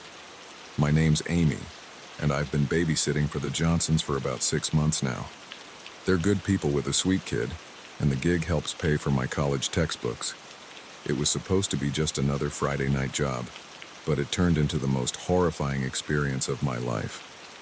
The evening had started normally enough. I arrived at 7 p.m., just as Mr. and Mrs. Johnson were heading out for their date night. Timmy, their 8-year-old son, was already in his pajamas, eager to show me his latest Lego creation. "Now, Amy," Mrs. Johnson said as she put on her earrings, "Timmy's allowed 1 hour of tablet time before bed. The parental controls are on, so he should only be able to access his games and approved websites." I nodded, having heard this spiel before. "No worries, Mrs. Johnson. We'll be fine." If only I'd known how wrong I was. After the Johnsons left, Timmy and I had dinner. He chatted excitedly about school and his friends, and I listened with half an ear, smiling and nodding at the right moments. Around 8 p.m., I handed him his tablet for his allotted screen time. "Remember, just 1 hour, buddy," I said. "Then it's bedtime." Timmy nodded, already engrossed in whatever game he was playing. I settled onto the couch with my own phone, scrolling through social media and texting friends. At 9 p.m., I told Timmy it was time for bed. He grumbled a bit but handed over the tablet without too much fuss. As I tucked him in, he seemed a little quieter than usual. "Everything okay, Timmy?" I asked. He hesitated for a moment, then said, "Amy, is it okay to have secret friends?" Something about the way he said it made me uneasy. "What do you mean by secret friends, Timmy?" He shrugged, not meeting my eyes. "Just someone I talk to sometimes, but it's a secret." Alarm bells started ringing in my head. "Timmy, who is this secret friend? How do you talk to them?" But Timmy had clammed up. He rolled over, pulling the covers up to his chin. "Never mind. Good night, Amy." I stood there for a moment, unsure of what to do. Should I press him for more information? Call his parents? In the end, I decided to check the tablet first. Maybe I was overreacting. Back in the living room, I unlocked the tablet. At first glance, everything seemed normal. Just the usual games and child-friendly apps. But then I noticed an app I didn't recognize. It looked like a harmless puzzle game, with a colorful icon of interlocking blocks. When I opened it, my heart dropped. It wasn't a game at all, but a messaging app. And there, in the chat history, was a conversation that made my skin crawl. The messages were from someone calling themselves Game Master Mike. At first, they seemed innocent enough, talking about games and school. But as I scrolled, the tone changed. "Remember, Timmy, this is our secret. Don't tell your parents or your babysitter. I can't wait to meet you in person. It'll be so much fun.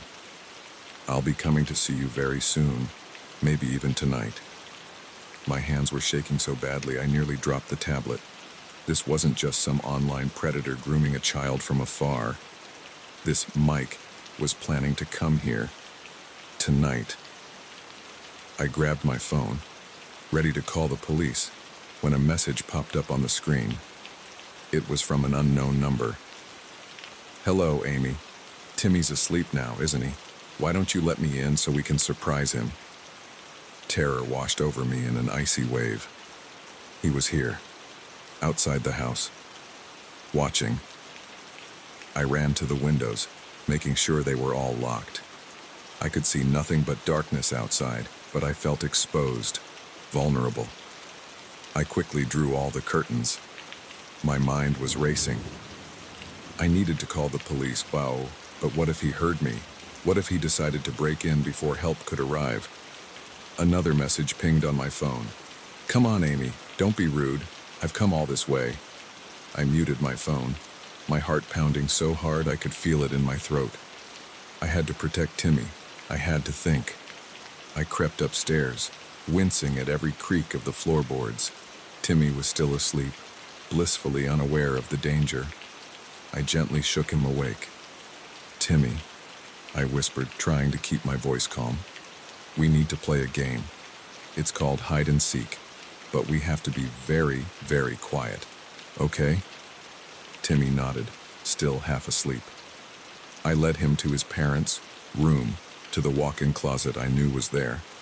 "You hide in here," I said, pushing aside hanging clothes to reveal a small space at the back.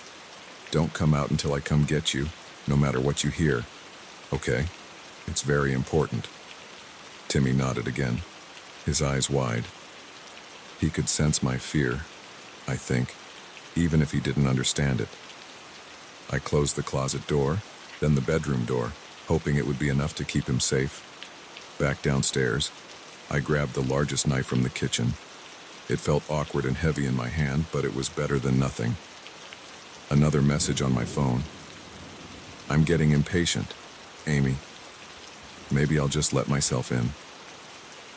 I heard a noise from the back of the house, the sound of the patio door sliding open. He was inside. I pressed myself against the wall next to the kitchen doorway, knife raised, barely daring to breathe. I could hear footsteps, slow and deliberate, moving through the house. "Timmy," a man's voice called softly. "It's me, Game Master Mike. I've come to play." The footsteps were getting closer. I could see a shadow approaching the kitchen doorway. In that moment, Time seemed to slow down. I saw a hand appear around the doorframe, then an arm, then a shoulder. Without thinking, I swung the knife. There was a yell of pain and surprise. The man stumbled back, clutching his arm where I'd slashed him. He was tall, heavy-set, with a scraggly beard and wild eyes. Nothing like the friendly persona he'd created online. "You little bitch," he snarled, lunging at me. I dodged, but he was faster than I expected. He grabbed my wrist, squeezing until I dropped the knife. It clattered to the floor. We grappled, his strength overwhelming me. He slammed me against the wall, knocking the wind out of me. His hand found my throat, squeezing. "Where is he?" he growled. "Where's Timmy?" I clawed at his hand, gasping for air. Black spots were dancing at the edges of my vision. This was it, I thought. I was going to die. Then, through the roaring in my ears, I heard the most beautiful sound in the world. Police sirens. The man's grip loosened in surprise, and I took my chance. I brought my knee up hard, catching him in the groin. He doubled over with a grunt of pain, and I shoved past him. I ran for the front door, yanking it open just as a police car screeched to a halt in the driveway. "Help!" I screamed. "He's inside!" The next few minutes were a blur. Police officers swarmed the house. The man, whose real name, I later learned, was Gerald Hoffman, was tackled trying to escape through the back door. Timmy was found safe in the closet, scared but unharmed. As I sat in the back of an ambulance answering a detective's questions, I watched them lead Hoffman away in handcuffs. He caught my eye as they put him in the police car, and the look he gave me was pure hatred. I shuddered, knowing that if the police hadn't arrived when they did, things could have ended very differently. It turned out that one of the neighbors had seen a strange man lurking around the house and called the police. I've never been so grateful for nosy neighbors in my life. The Johnsons arrived home to a scene of chaos, police cars, an ambulance, their house a crime scene. They were horrified by what had almost happened, and incredibly grateful that I had protected Timmy. In the days that followed, as the story hit the local news, I was hailed as a hero, but I didn't feel like one. I felt scared, violated, and angry. Angry at Hoffman for preying on an innocent child. Angry at myself for not realizing sooner what was happening. Angry at the world for being a place where such monsters exist. I don't babysit anymore. The trauma of that night left scars that are still healing. But I did start volunteering for an organization that teaches kids about online safety. If I can prevent even one child from going through what Timmy almost did, maybe some good can come from that terrifying night. Every time I pass the Johnsons' house, I remember the fear, the adrenaline, the moment I thought it was all over. But I also remember that I survived, that I protected Timmy. And I know that no matter how dark the world can be, there's always hope as long as there are people willing to stand up to the darkness.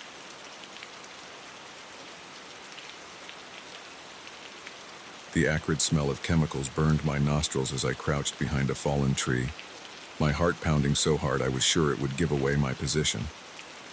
What had started as a peaceful hiking trip had turned into a desperate fight for survival. I never imagined that stumbling upon a hidden meth lab deep in the woods would put me and my friends in mortal danger. But here we were, being hunted like animals in a forest that had suddenly become our prison. My name's Alex, and I've always loved the outdoors. So when my friends Jake and Sarah suggested a weekend hiking trip in the Ozarks, I jumped at the chance. We were all experienced hikers, confident in our ability to handle whatever nature threw our way. But nature, as it turned out, wasn't the threat we needed to worry about. We set out early Friday morning, the air crisp and filled with the promise of adventure. The trail we'd chosen was off the beaten path, recommended by a local guide as a challenging but rewarding trek. For the first day and a half, it was exactly that. We navigated steep inclines, crossed babbling streams, and marveled at the lush canopy above us. It was late Saturday afternoon when things took a turn. We had veered slightly off the marked trail, following what looked like a game path in search of a good spot to set up camp for the night. "Guys, do you smell that?" Sarah asked, wrinkling her nose. I sniffed the air. There was definitely an odd odor, sharp and chemical. It reminded me of the time I'd accidentally left a can of paint thinner open in my garage. "Maybe there's a factory nearby?" Jake suggested, but he sounded uncertain. We should have turned back then. But curiosity got the better of us. We pressed on, following the strengthening scent. As we pushed through a dense thicket, the trees suddenly opened up into a small clearing. What we saw made us freeze in our tracks. In the middle of the clearing stood a dilapidated cabin. But it wasn't the building that caught our attention. It was the collection of equipment scattered around it. Plastic containers, tubing, propane tanks, and other paraphernalia that I'd only ever seen on crime shows. "Holy shit," Jake whispered. "Is that what I think it is?" Before either Sarah or I could respond, we heard voices. Rough, angry voices coming from inside the cabin. "Get down," I hissed, dropping to the ground behind a fallen log. Jake and Sarah followed suit, our bodies pressed into the damp earth. Through a gap in the log, I could see two men emerge from the cabin. They were arguing about something. Supplies, I think. They looked nothing like the stereotypical meth cooks I'd seen on TV. These guys were burly, with hard eyes and clothes that had seen better days, and they were armed.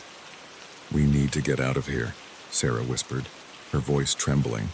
I nodded, slowly starting to back away. But as I moved, my backpack caught on a branch. The resulting snap seemed to echo through the clearing. The men's heads whipped in our direction. "What was that?" one of them growled. "Probably just an animal," the other replied, but he didn't sound convinced. We lay there, barely breathing, praying they wouldn't investigate further. For a moment, it seemed like luck was on our side. The men turned back to their conversation. Then Jake sneezed. It wasn't loud, but in the tense silence, it might as well have been a gunshot. "There's someone out there," one of the men shouted. We didn't wait to see what would happen next. We scrambled to our feet and ran, crashing through the underbrush with no regard for stealth.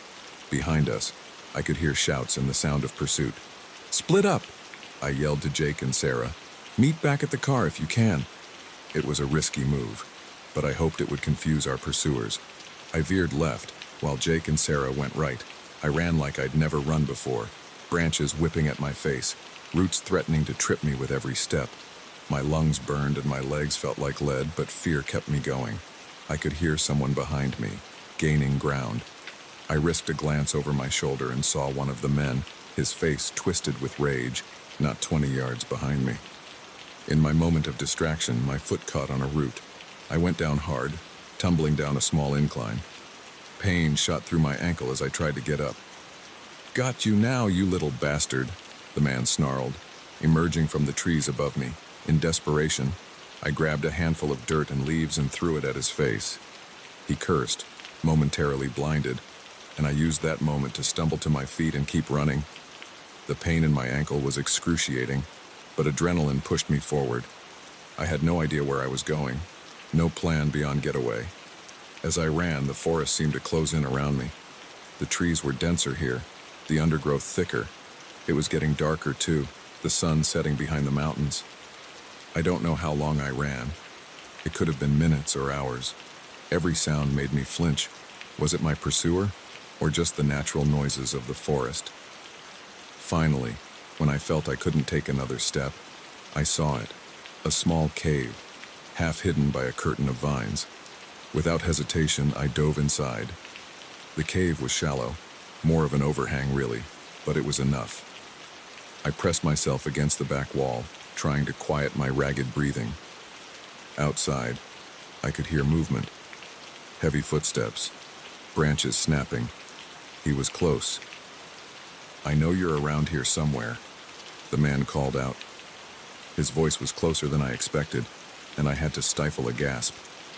I closed my eyes, willing myself to become invisible. The footsteps drew nearer, then paused right outside my hiding spot. For a moment that felt like an eternity. There was silence. I didn't dare breathe. Then, mercifully, the footsteps started to move away. I waited until I could no longer hear any sound before allowing myself to relax slightly, but I knew I couldn't stay here. I had to find Jake and Sarah, had to get help. As quietly as I could, I eased myself out of the cave. The forest was dark now, the trees casting long shadows in the fading light. I had no idea which direction to go, but I knew I couldn't go back the way I'd come. I picked a direction and started walking, trying to favor my injured ankle. Every snapping twig made me jump. Every rustling leaf had me looking over my shoulder. After what felt like hours of aimless wandering, I heard something that made my heart leap, the sound of running water. A stream. And if I could find the stream, I might be able to find my way back to the trail. I followed the sound, hope giving me renewed energy. As I pushed through a dense patch of undergrowth, I suddenly found myself face to face with Sarah. We both stifled screams of surprise, then hugged each other fiercely. "Oh my God, Alex," Sarah whispered. I didn't know if..." "I'm okay," I assured her, though okay was a relative term at this point. "Have you seen Jake?" She shook her head, tears in her eyes. "We got separated. I've been hiding, trying to figure out what to do." Together, we decided to follow the stream. It had to lead somewhere, and it was our best chance of finding our way out of this nightmare. We walked through the night, jumping at every sound, expecting to see one of our pursuers behind every tree. As dawn broke, we finally heard something that filled us with relief and dread in equal measure, the distant sound of vehicles. Cautiously, we approached the sound. Through the trees, we could see a road, and on that road, a welcome sight, police cars. It turned out that Jake had managed to find his way back to our car and had immediately driven to the nearest town to get help. The police had been searching for us all night. As we were escorted to safety, I looked back at the forest. Somewhere in there were dangerous men and their illegal operation, but they'd be found soon enough. Our ordeal had ensured that the aftermath was a blur of police statements and medical checks. The meth lab was raided, the men arrested. We were hailed as heroes by the local media. Though it certainly didn't feel heroic at the time, it took a long time for the nightmares to stop, for me to be able to hear a twig snap without flinching. But eventually, I found my way back to the trails. The forest, once a place of peace and adventure, had shown me its darker side, but it had also shown me my own strength, my will to survive. Now, when I hike, I carry with me the knowledge that danger can lurk in the most unexpected places, but I also carry the certainty that I can face that danger and overcome it. The forest may hide secrets, some of them deadly, but it can't hide the human spirit's capacity for survival.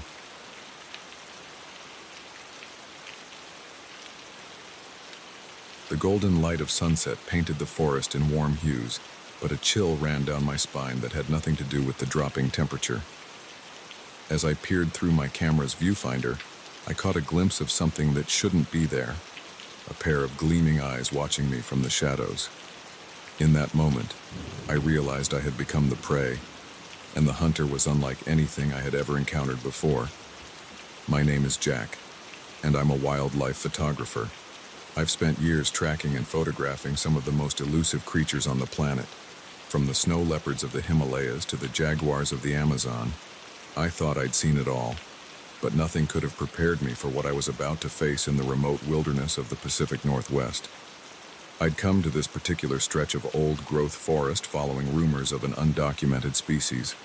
Local tribes spoke of a creature that walked on two legs but was covered in fur, with eyes that glowed in the dark. Most dismissed it as folklore, but I've learned over the years that legends often have a kernel of truth. For days, I'd been setting up camera traps and staking out promising locations. I'd seen nothing but the usual wildlife: deer, elk, the occasional black bear. But as the sun began to set on my 5th day in the forest, everything changed. I was perched in a tree blind, my camera ready, watching a small clearing where I'd noticed unusual tracks earlier. The light was fading fast, and I was considering packing up for the night when I heard it. A low, guttural growl that seemed to come from everywhere and nowhere at once. My heart rate spiked, but years of experience kept me still. I raised my camera, scanning the tree line through my telephoto lens. That's when I saw them, two eyes reflecting the last rays of sunlight, set in a face that was almost but not quite human. I snapped a series of shots instinctively, the camera's shutter sounding unnaturally loud in the hushed forest. As soon as I lowered the camera, the eyes were gone, but I could still feel its presence, watching, waiting. With trembling hands, I checked the photos I'd just taken.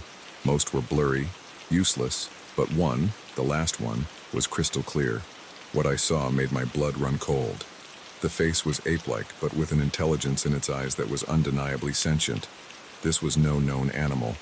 This was something else entirely. As darkness fell, I knew I had to get out of there. Whatever this creature was, it was clearly aware of me, and I didn't want to find out if it was as curious about me as I was about it. I began to pack up my gear as quietly as possible, all too aware of the rustling sounds coming from the underbrush around me. Just as I was about to descend from my perch, a blood-curdling screech pierced the night. It was close, too close. I froze, one hand on the tree trunk, the other clutching my camera bag. The forest had gone deathly quiet, as if every living thing was holding its breath. Then I heard it, the sound of something large moving through the forest, heading straight for my tree. Panic surged through me. I'd dealt with charging elephants and stalking tigers, but always from a safe distance or with guides nearby. Here, I was alone, and whatever was coming was unlike anything in my experience. I scrambled down the tree, no longer caring about stealth. As soon as my feet hit the ground, I ran. I had no plan, no direction in mind. Pure instinct drove me forward, crashing through undergrowth, leaping over fallen logs. Behind me, I could hear it pursuing. The creature moved with an eerie silence, broken only by the occasional snap of a branch or rustle of leaves. It was toying with me, I realized with growing horror. It could have caught me at any time, but it was drawing out the chase. My lungs burned, and my legs felt like lead, but terror kept me moving. In the darkness, I could barely see where I was going. Branches whipped at my face. Roots threatened to trip me with every step. But I didn't dare slow down. Suddenly, the ground disappeared from beneath my feet. I plunged forward, tumbling down a steep embankment. Pain shot through my body as I rolled, unable to stop my descent. When I finally came to a stop, I lay there for a moment, dazed and winded. The sound of rushing water filled my ears. I had landed near a river. As I struggled to my feet, wincing at the pain in my ankle, an idea struck me. The creature, whatever it was, seemed to rely heavily on scent. If I could cross the river, I might be able to throw it off my trail. I limped towards the sound of water, my eyes slowly adjusting to the darkness. The river loomed before me, a black ribbon cutting through the forest. It was wide and fast-moving, far more dangerous than I had hoped. But I could hear movement in the forest behind me. I was out of options. Taking a deep breath, I waded in. The icy water took my breath away, but I pushed forward. The current tugged at my legs, threatening to sweep me away. By the time I reached the middle, the water was up to my chest. My camera bag felt like it weighed a ton, dragging me down. Just as I thought I wouldn't make it, my feet found purchase on the other side. I dragged myself onto the bank, soaked and shivering. But I couldn't rest yet. I had to put more distance between myself and whatever was chasing me. I stumbled through the forest, my wet clothes clinging to me, my teeth chattering. Every shadow seemed to hide a threat, every sound a potential pursuer. But gradually, I realized I couldn't hear anything following me anymore. As the adrenaline began to wear off, exhaustion set in. I needed to find shelter, to rest, and try to figure out where I was. In the dim pre-dawn light, I spotted a large, hollow log. It wasn't ideal, but it would have to do. I crawled inside, curling up as best I could. As I lay there, shivering and aching, I thought about the photos in my camera. If I had managed to capture what I thought I had, it would change everything. But at what cost? Was any discovery worth this terror? I must have dozed off because the next thing I knew, sunlight was streaming through the gaps in the log. For a moment, I was disoriented. Then the memories of the night before came flooding back. Cautiously, I peeked out of my hiding place. The forest looked different in the daylight, less menacing, more familiar. But I knew appearances could be deceiving. Whatever had chased me last night could still be out there. I checked my GPS unit, relieved to find it had survived the river crossing. I was about 5 miles from my campsite. It would be a tough hike with my injured ankle, but I had no choice. I needed to get back to civilization, to show someone the photos I had taken. The journey back was a blur of pain and paranoia. Every snapping twig made me flinch. Every rustling leaf had me looking over my shoulder. But nothing appeared. No glowing eyes, no inhuman shrieks, just the normal sounds of a forest going about its day. When I finally stumbled into my campsite, I almost wept with relief.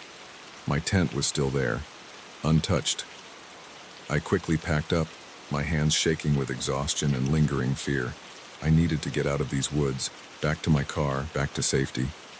The hike to the trailhead was the longest 2 miles of my life. When I finally saw my beat-up Land Rover, I could have kissed it. I threw my gear in the back and peeled out of there, not caring about the dust cloud I was kicking up. It wasn't until I was miles away, the forest, nothing but a green smudge in my rearview mirror, that I allowed myself to relax. I had made it. I had survived. But as the fear faded, excitement began to take its place. I had seen something extraordinary, something that could rewrite our understanding of the natural world. And I had proof. As soon as I had cell service, I called my editor. "Mark," I said, my voice hoarse from exhaustion and emotion, "you're not going to believe what I've got." The photos caused a sensation, of course. Scientists, cryptozoologists, and curiosity seekers descended on the forest. But despite extensive searches, no one ever found concrete evidence of the creature I encountered. Sometimes, in the dead of night, I still wake up in a cold sweat, the echo of that unearthly shriek ringing in my ears. I've never gone back to those woods, and I never will. Some mysteries, I've learned, are better left unsolved. But I'll never forget the night I became the quarry, hunted by something that shouldn't exist. It changed me, reminded me that in the grand scheme of things, humans are not always the apex predator. And somewhere out there in the depths of the forest, something is watching, waiting, reminding us that there are still wild places in the world where we are not in control.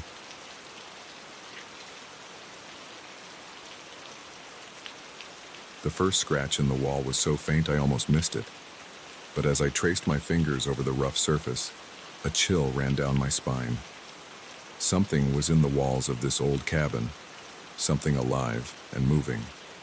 And as the sun began to set, casting long shadows across the room, I realized with growing horror that I was trapped here with whatever it was. My name's Daniel, and I've always been a bit of a loner. So when I inherited my great-uncle's cabin in the woods, it seemed like the perfect opportunity for some peace and quiet. I'd been feeling burnt out from my job in the city, and the idea of spending a few weeks surrounded by nature was incredibly appealing. The cabin was exactly as I remembered it from childhood visits, a small rustic structure nestled in a clearing, miles from the nearest neighbor. As I pulled up in my rental car, a wave of nostalgia washed over me. I could almost smell Great Uncle Frank's pipe tobacco and hear his deep, rumbling laugh. The first few days were blissful. I hiked during the day, marveling at the lush forest and the crystal-clear streams. In the evenings, I'd sit on the porch with a book, listening to the chorus of crickets and watching the fireflies dance in the gathering darkness. It was on the fourth night that I first heard it, a soft scratching sound coming from inside the walls. At first, I dismissed it as mice. The cabin was old, after all. and it wasn't surprising that some critters might have made their home in it. But as I lay in bed that night, the scratching grew louder, more insistent. It seemed to be moving, traveling from one wall to another. This was no mouse. The next morning, I examined the walls carefully. That's when I found the first scratch marks. Long, deep gouges in the wooden panels. They were too big to be from any rodent I knew of. I tried to rationalize it. Maybe it was a raccoon that had somehow gotten into the walls. But deep down, I knew that didn't fit. The scratches were too deliberate, too purposeful. As the day wore on, I found myself jumping at every creak and groan of the old cabin. The scratching had stopped, but the silence felt oppressive, like the calm before a storm. That night, I couldn't sleep. I lay in bed, every nerve on high alert, waiting for the sound to start again. When it did, it was different. Not just scratching now, but a soft thudding, like something heavy moving through the walls. I got up, grabbing a flashlight from the bedside table. My hands were shaking as I shone the beam along the walls. The scratching seemed to be coming from behind the old fireplace. As I approached, the noise stopped abruptly. I stood there, heart pounding, straining my ears in the silence. Then I heard it, a sound that made my blood run cold, a low, guttural growl coming from inside the wall. I stumbled back, nearly dropping the flashlight. This was no animal, at least, no animal I'd ever encountered. I spent the rest of the night huddled on the couch, jumping at every sound. As soon as the first light of dawn broke, I was in my car, driving towards town. The local diner was just opening when I arrived. I must have looked a sight, pale, disheveled, with dark circles under my eyes. The waitress, a kindly older woman named Betty, took one look at me and brought over a strong cup of coffee. "You all right, honey?" she asked, concern etched on her face. "You look like you've seen a ghost." I laughed nervously. "Not a ghost," I said. "But something. I'm staying at my uncle's old cabin, and there's something in the walls." Betty's expression changed, a flicker of, was that fear? "Frank's old place?" she asked. "Up on Willow Creek Road." I nodded, surprised. "You knew my uncle?" She sighed, glancing around the empty diner before sliding into the booth across from me. "Everyone around here knew Frank," she said, "and everyone knows about that cabin." My heart sank. "What do you mean?" Betty leaned in, lowering her voice. "There's always been stories about that place. Even before your uncle bought it. People say it's not right. That there's something living in the walls. Something that's been there for a long, long time." I felt a chill run down my spine. "What kind of something?" She shook her head. "Nobody knows for sure. Some say it's a spirit, angry at being disturbed. Others think it's some kind of creature, hibernating for years at a time. Your uncle, he never believed the stories. Said it was just superstition." I thought about the scratches, the growl I'd heard. "It's real," I said. "Whatever it is, it's real." Betty reached out, patting my hand. "Listen, honey, if I were you, I'd pack up and leave. Some things, it's better not to mess with." But I couldn't just leave. The cabin was mine now, my responsibility. And a part of me, the part that had always been drawn to mysteries and the unknown, wanted to know what was hiding in those walls. I spent the day in town, researching the cabin's history and buying supplies, including a sturdy axe. As the sun began to set, I steeled myself and drove back up to the cabin. The scratching started as soon as night fell, but this time, I was prepared, or so I thought. I approached the wall where the sound was loudest, axe in hand. With a deep breath, I swung, the blade biting into the old wood. The scratching stopped abruptly. For a moment, there was complete silence. Then, a roar that shook the very foundations of the cabin. The wall in front of me bulged outward, wood splintering. I stumbled back, raising the axe defensively. but I wasn't prepared for what emerged. It was like nothing I'd ever seen before. Vaguely humanoid, but covered in thick, matted fur. Its eyes glowed in the dim light, fixed on me with an intelligence that was terrifyingly unnatural. For a moment, we stared at each other, frozen in mutual shock. Then it lunged. I swung the axe wildly, feeling it connect with something solid. The creature howled, a sound of pain and rage that sent me scrambling towards the door, but it was faster. A clawed hand grabbed my ankle, pulling me down. I kicked out, my foot connecting with its face. It let go, and I scrambled to my feet, running for the car. I could hear it behind me, its heavy breathing and the thud of its footsteps spurring me on. I reached the car, fumbling with the keys. Just as I got the door open, it slammed into me from behind.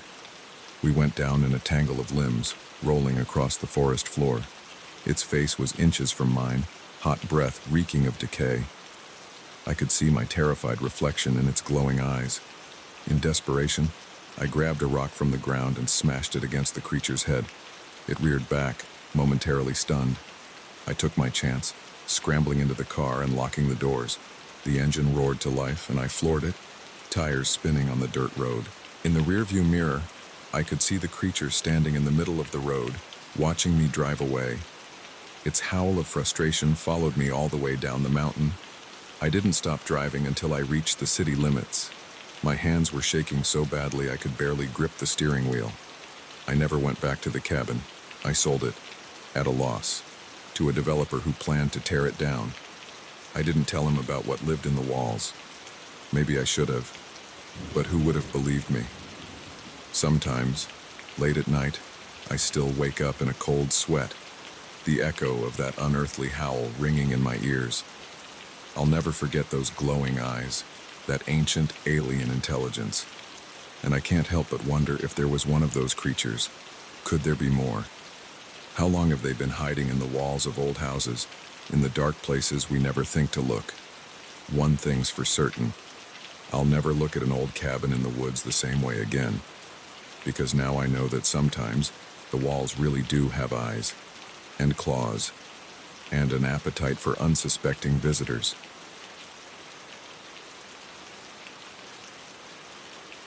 The neon sign flickered ominously as I pulled into the parking lot of the Starlight Motel. Little did I know that checking in for the night would be the beginning of a nightmare that would haunt me for years to come. Sometimes, the most terrifying monsters aren't supernatural beings, but the seemingly ordinary people we encounter in our daily lives. My name's Sarah, and I've always been a bit of a restless soul. I was on a cross-country road trip, trying to find myself or whatever it is that people say they're doing when they don't know what to do with their lives. It was late, I was exhausted, and the Starlight Motel was the first place I'd seen in miles that looked like it might have a vacant room. The parking lot was nearly empty, just a couple of beat-up trucks and my own dusty sedan. As I killed the engine, I noticed a curtain twitching in the office window. Someone had been watching me pull in. The office bell jangled as I pushed open the door. Behind the counter stood a man who looked like he'd been carved from granite, all hard angles and cold eyes. His name tag read, Earl. "Need a room," I said, trying to sound more confident than I felt. Earl's eyes roamed over me in a way that made my skin crawl. "Just you?" he asked, his voice raspy like he'd swallowed gravel. I nodded, suddenly wishing I wasn't alone. Got a single on the end. $30, cash only. As I counted out the bills, I could feel Earl's eyes on me. When I looked up, he was smiling. It wasn't a pleasant smile. "Enjoy your stay," he said, handing me a key attached to a plastic fob shaped like a star. My room was at the far end of the motel, away from the office and the other occupied rooms. As I unlocked the door, I couldn't shake the feeling that I was being watched. The room was about what you'd expect for $30 a night: a sagging double bed, a TV that looked older than me, and a bathroom that had seen better days. But it was a place to sleep, and that's all I needed. I was just about to collapse onto the bed when I noticed something odd. There was a small hole in the wall, about eye level, partially hidden behind a tacky landscape painting. I peered closer. It looked like it went right through to the next room. A chill ran down my spine. I quickly covered the hole with the painting, trying to convince myself it was just damage from a previous guest. Sleep didn't come easily that night. Every creak and groan of the old building had me on edge, and I couldn't shake the feeling that there were eyes on me, even though I'd covered the hole. I must have dozed off eventually because I woke with a start in the early hours of the morning. Something had woken me, but I wasn't sure what. Then I heard it, a soft scratching sound coming from the wall. My heart began to race. I lay there, hardly daring to breathe, straining my ears in the darkness. The scratching continued, sometimes stopping for a few seconds before starting again. Suddenly, a shaft of light appeared on the wall. The painting was moving. I watched, paralyzed with fear, as the painting slowly shifted to one side. The hole in the wall was exposed, and pressed against it was an eye. I must have made a sound, a gasp or a whimper, because the eye suddenly widened, then disappeared. I heard hurried footsteps moving away. That got me moving. I leapt out of bed, throwing on my clothes and shoving my belongings into my bag. I had to get out of there. As I burst out of my room, I nearly collided with someone. It was Earl, standing right outside my door. "Everything all right, miss?" he asked, his voice far too calm for someone who'd just been caught peeping. "I'm leaving," I said, trying to keep my voice steady. "Now." Earl's face hardened. "Now. Don't be hasty. It's the middle of the night. Not safe for a young woman to be driving alone." He took a step towards me, and I noticed for the first time how big he was, how he seemed to block out the light from the parking lot. "Stay away from me," I warned, fumbling in my bag for my car keys. That's when I saw the glint of metal in his hand. A knife. "Can't let you leave, miss," Earl said, his voice almost regretful. "You've seen too much." I didn't think, I just reacted. I swung my bag at his face with all my strength. He staggered back, momentarily stunned, and I ran. I could hear him behind me, his heavy footsteps pounding on the concrete. I reached my car, my hand shaking so badly I could barely get the key in the lock. Just as I wrenched the door open, a hand grabbed my shoulder, spinning me around. Earl loomed over me, his face twisted with rage. "You shouldn't have done that," he growled. I saw the knife coming towards me, and I did the only thing I could think of. I brought my knee up hard, right between his legs. Earl doubled over with a grunt of pain, the knife clattering to the ground. I shoved him as hard as I could, sending him sprawling, and dove into my car. The engine roared to life, and I floored it, tires squealing as I peeled out of the parking lot. In my rearview mirror, I could see Earl staggering to his feet, growing smaller as I sped away. I drove for hours, my heart pounding, jumping at every set of headlights I saw. It wasn't until the sun started to rise that I finally felt safe enough to pull over at a busy truck stop. My hands were shaking as I picked up my phone to call the police. I told them everything, about the hole in the wall, Earl's behavior, the knife. They took my statement and assured me they'd investigate. As it turned out, I wasn't the first person to have a terrifying experience at the Starlight Motel. The police investigation uncovered a history of missing persons cases linked to the motel going back years. They found evidence that Earl had been spying on guests through holes in the walls, choosing his victims carefully. Those he thought wouldn't be missed: solo travelers, runaways, people down on their luck. In the end, they arrested Earl and his wife, who had been his accomplice. The full extent of their crimes was never made public, but the rumors were horrifying. I gave more statements, testified at the trial. It was a long and draining process, but I was determined to see justice done, not just for me, but for all of Earl's victims who couldn't speak for themselves. It's been years since that night at the Starlight Motel, but I still have nightmares sometimes. I see Earl's cold eyes, feel the terror of being hunted. I can't stay in motels anymore. The sight of those identical doors, those neon vacancy signs, it all brings it rushing back. But I've grown stronger too. I've learned to trust my instincts, to listen to that little voice that says something isn't right. And I've learned that sometimes the most ordinary-looking places and people can hide the darkest secrets. I still travel, still explore, but now I do it with my eyes wide open, always aware that danger can lurk in the most unexpected places. And every time I pass a rundown motel on a lonely stretch of highway, I say a silent prayer for those who might be trapped inside, fighting battles that no one knows about. Because the truth is, you never really know what's happening behind closed doors, or who might be watching from the other side of the wall.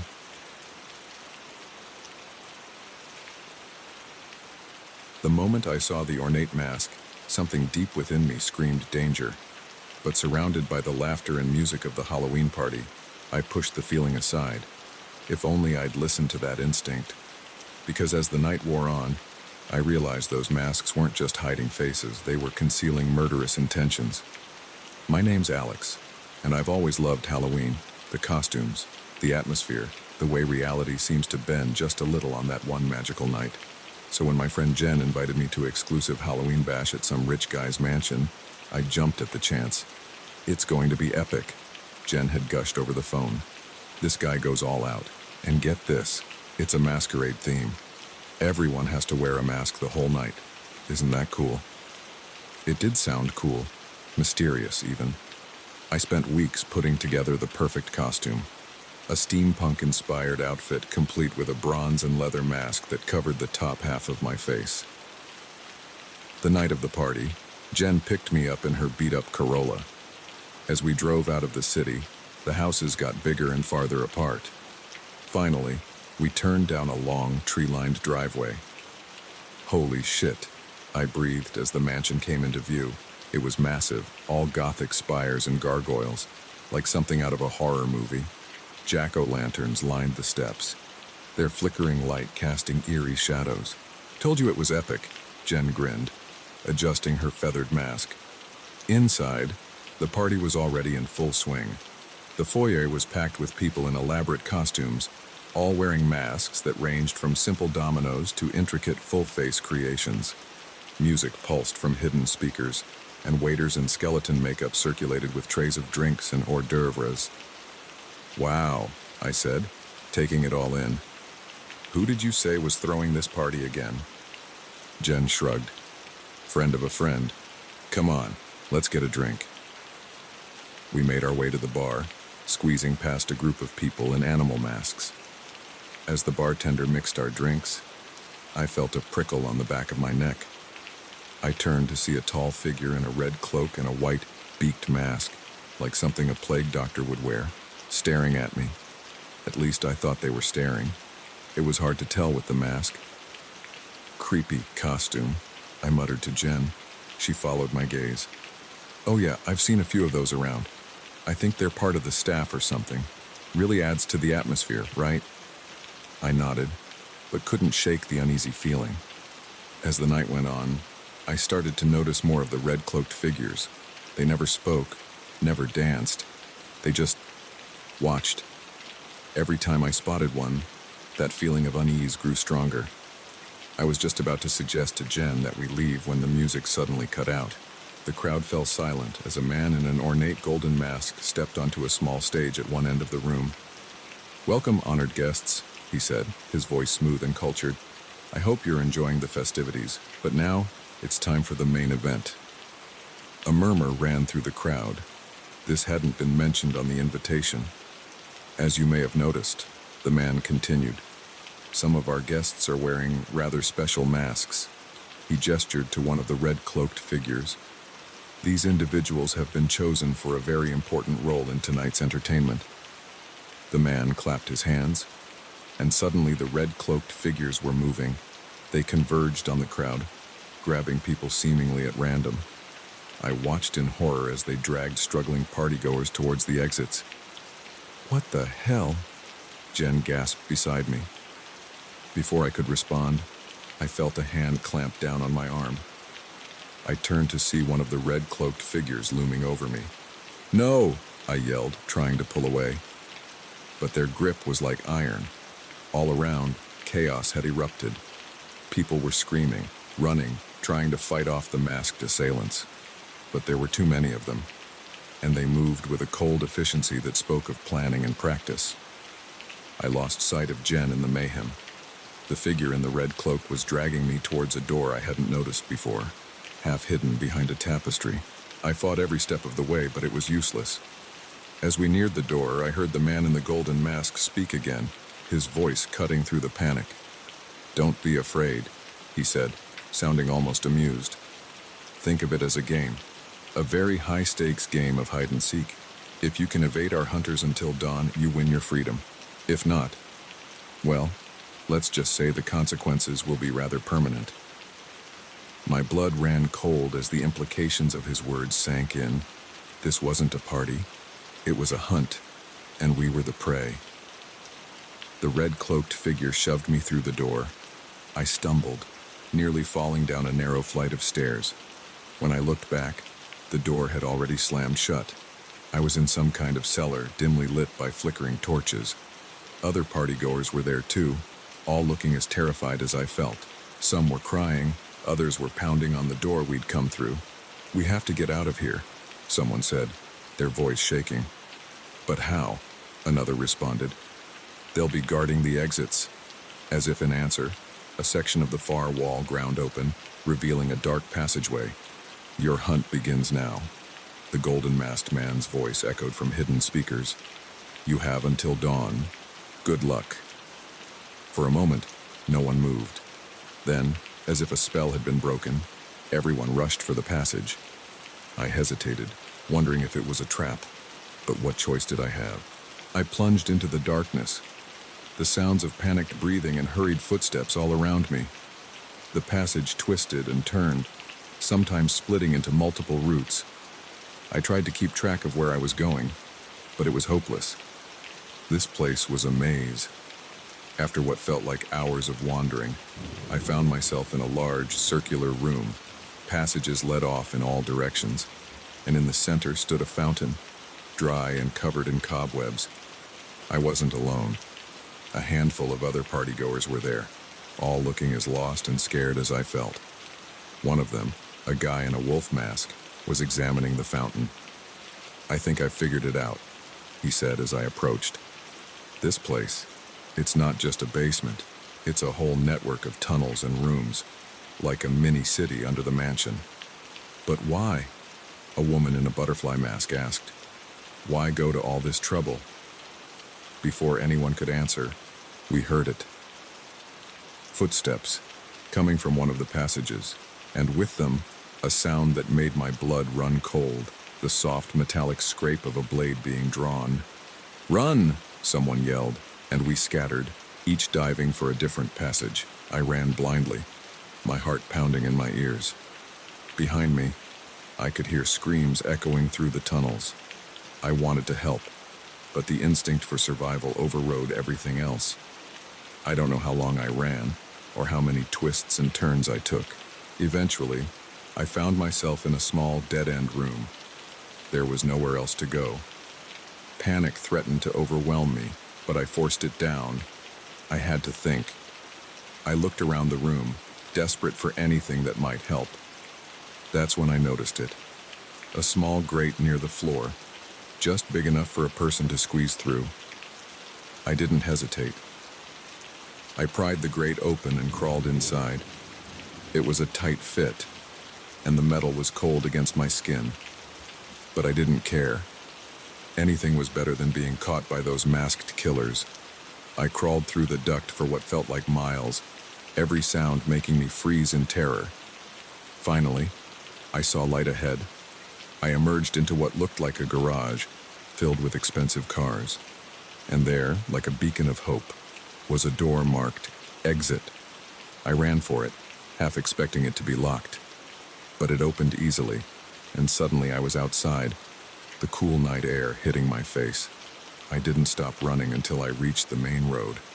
Only then did I allow myself to collapse, gulping in great lungfuls of air. I had escaped. But as police sirens began to wail in the distance, I thought of all those still trapped in that underground maze. How many of them would see the dawn? The aftermath was a blur of police statements and news reports. The man behind it all, A wealthy recluse with a twisted sense of entertainment was arrested, but many of his hunters were never caught. They never found Jen, or many of the others who went missing that night. The tunnels under the mansion went on for miles, they said. Some bodies might never be recovered. I still have nightmares about that night, about masks hiding inhuman eyes, about running through endless dark tunnels. But mostly, I dream about the ones I left behind, and I wonder, if I'd been braver, could I have saved them? Halloween isn't fun for me anymore, because now I know that sometimes the monsters aren't just people in costumes. Sometimes they're all too real, and sometimes they win.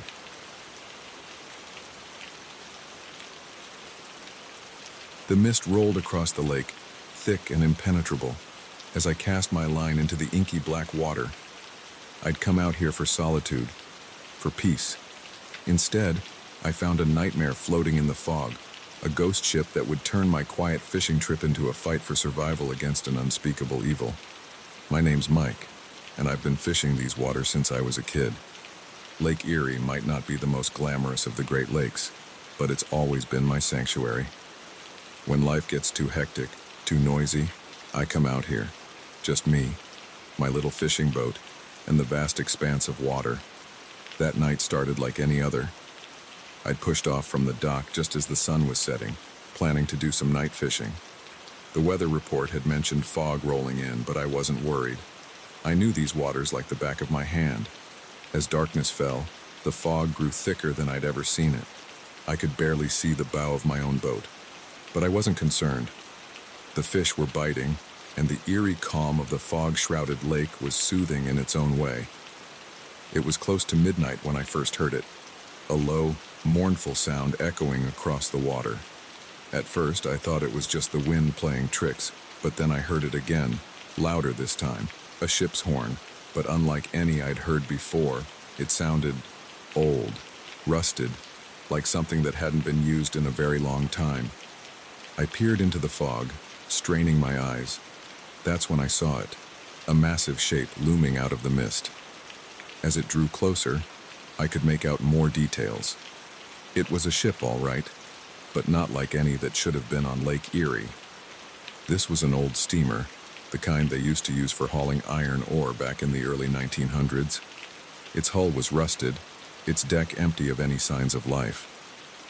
My first thought was that it must be some kind of historical recreation. But as it drifted closer, I realized something was very, very wrong. The ship was moving silently, with no sound of engines or sight of crew. And there was something off about it. Like I was looking at it through a heat haze, even in the cool night air. Curiosity overrode my growing sense of unease. I started my engine, moving closer to the mysterious ship. As I drew alongside, I could make out the name painted on the hull, Edmund Fitzgerald. My blood ran cold. The Edmund Fitzgerald was infamous in these parts, a massive ore freighter that had sunk in a storm on Lake Superior in 1975, taking all 29 crew members with it. What I was looking at was impossible. I was about to turn my boat around and get the hell out of there when I heard it, a voice, calling out from the deck of the ghost ship. "Help us!" it cried, weak and desperate. "Please, help us!" Every instinct I had was screaming at me to flee, but I couldn't just leave if there was someone in trouble. Swallowing my fear, I maneuvered my small boat alongside the towering hull of the freighter. There was a rusted ladder hanging down the side. Taking a deep breath, I grabbed hold and started to climb. The metal was ice cold under my hands, covered in a slick layer of algae that made the climb treacherous. As I hauled myself onto the deck, the full weight of my mistake hit me. The deck was empty, devoid of any signs of life. But more than that, it felt wrong. The air was thick, heavy with a scent I couldn't quite place, like rust and seaweed and something else, something rotten. "Hello?" I called out, my voice sounding small and insignificant in the vast emptiness of the ship. "Is anyone here? I heard a call for help." Silence was my only answer. I took a step forward and nearly fell as the deck seemed to shift under my feet. It wasn't the gentle roll of waves, it was as if the very structure of the ship was unstable, changing. That's when I saw them. Shadowy figures, moving at the edges of my vision. Every time I turned to look directly at one, it would vanish. But I could feel them watching me, their unseen eyes boring into my back. I knew I needed to get off this ship, and fast. But as I turned back to where I'd climbed aboard, my heart sank. The ladder was gone. The edge of the deck now hung over empty air, fog swirling below where my boat should have been. Panic started to set in. I was trapped on a ghost ship, surrounded by something. Entities I couldn't see but could feel all around me. I had to find another way off. I made my way towards what I hoped was the bridge, figuring there had to be some kind of radio or emergency equipment there. The door was rusted shut, but adrenaline gave me the strength to wrench it open. The bridge was like stepping back in time. Ancient-looking equipment lined the walls, dials and levers that looked like they belonged in a museum. And there, slumped over the ship's wheel, was a figure. Hope surged through me. "Hey," I called out, moving closer. "Are you all right?" The figure didn't move. As I approached, I realized why. What I had thought was a person was nothing but a skeleton, clothed in the tattered remains of a captain's uniform. I stumbled back. A scream caught in my throat. This was madness. Impossible. I had to be dreaming. A noise behind me made me whirl around. There, blocking the doorway, stood a man, but not a living man. His flesh was bloated and pale, his eyes milky white. Seaweed clung to his clothes, and water dripped constantly from his form. "Welcome aboard," he said, his voice gurgling as if he were speaking underwater. "We've been waiting for you." I backed away, my mind reeling. What are you?" The thing that had once been a man smiled, revealing rows of sharp, fish-like teeth. "We are the crew of the Edmund Fitzgerald, lost, but not gone. And now, you'll join us." More figures appeared behind him, all in various states of decay. They began to advance into the bridge, their hands outstretched towards me. In that moment, survival instinct took over. I grabbed a heavy logbook from a nearby desk and hurled it at the lead figure. It passed right through him, but the action startled them enough for me to make a break for it. I shoved past them, their cold, wet hands grasping at me as I ran. I could hear them behind me, their waterlogged footsteps pounding on the deck. I ran without direction, taking random turns through the labyrinthine interior of the ship. Every door I passed through seemed to lead somewhere different than it should have, as if the internal geography of the vessel was constantly shifting. Finally, I burst out onto the deck again. But it wasn't the same deck I'd first climbed onto. This one was tilted at a sickening angle, water sloshing over one side. With a jolt of horror, I realized the ship was sinking. The ghostly crew was still behind me, getting closer. In desperation, I ran for the railing and, without allowing myself time to think, I jumped.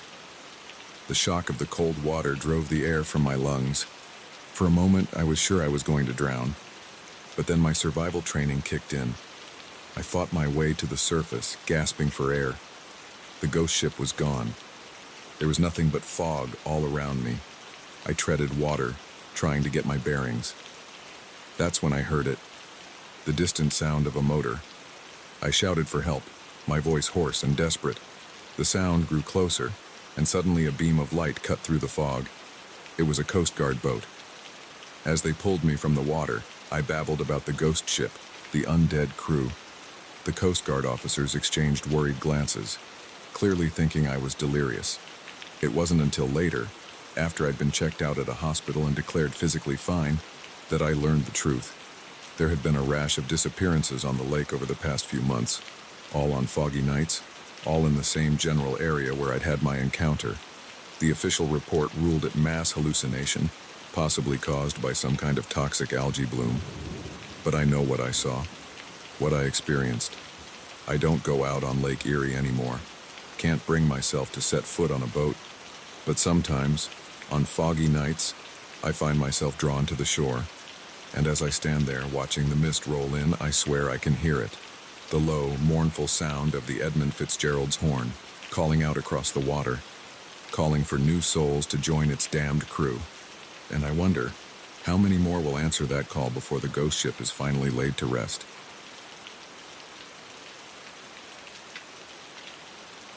The howling wind drowned out the sputtering of my car's engine as it finally gave up the ghost.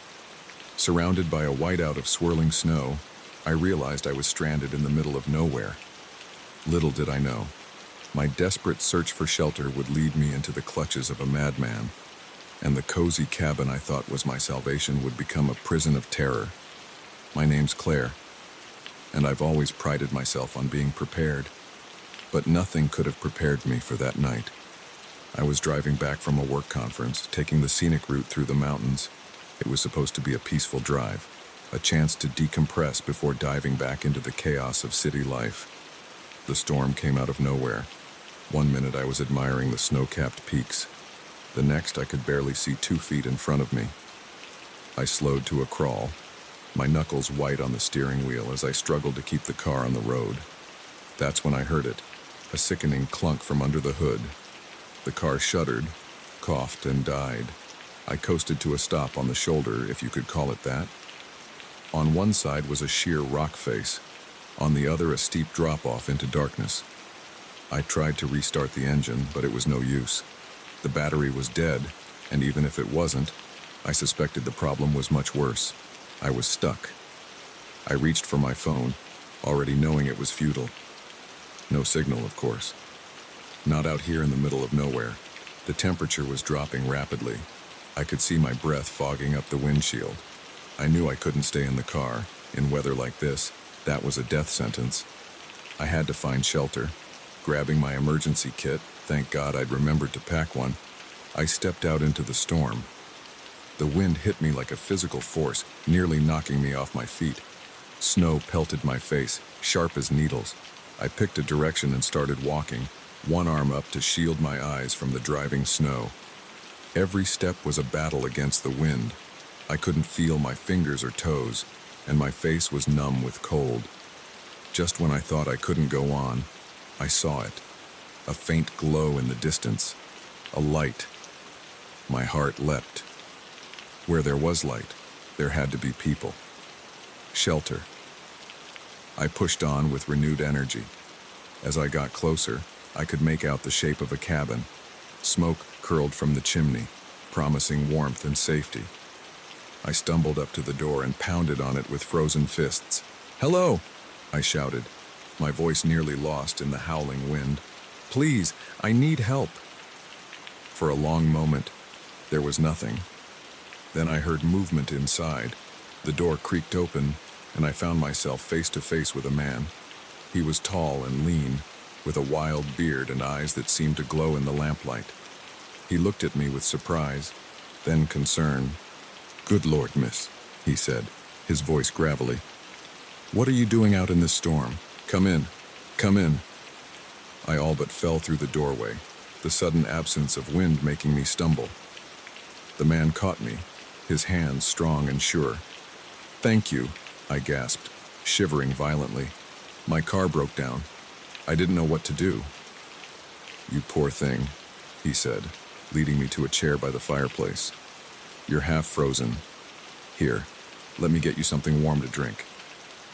As feeling slowly returned to my extremities, I took in my surroundings. The cabin was cozy, if a bit cluttered. Books and papers were strewn everywhere, and the walls were covered in maps and diagrams I couldn't make sense of. The man returned with a steaming mug. "It's just tea," he said, handing it to me, "but it'll warm you up." I took a grateful sip. "I'm Claire," I said. "Thank you so much for helping me. I don't know what I would have done if I hadn't found your cabin." He smiled, but it didn't quite reach his eyes.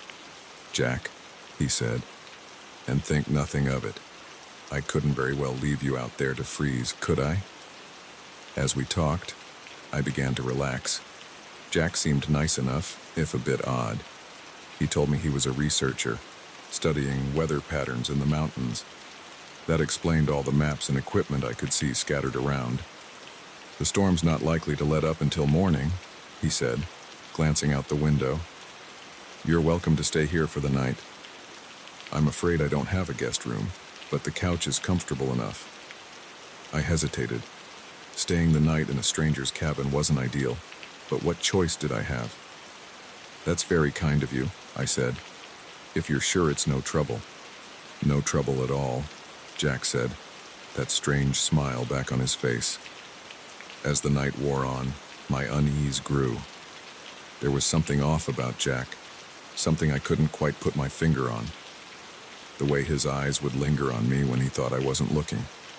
The way he'd sometimes pause mid-sentence as if listening for something. I tried to shake it off. He'd saved my life after all. I was just being paranoid. It wasn't until I got up to use the bathroom that I realized how wrong I was. As I walked down the narrow hallway, I noticed a door that was slightly ajar. I wouldn't have thought anything of it, except I heard a sound coming from inside. A muffled thump, like someone moving around.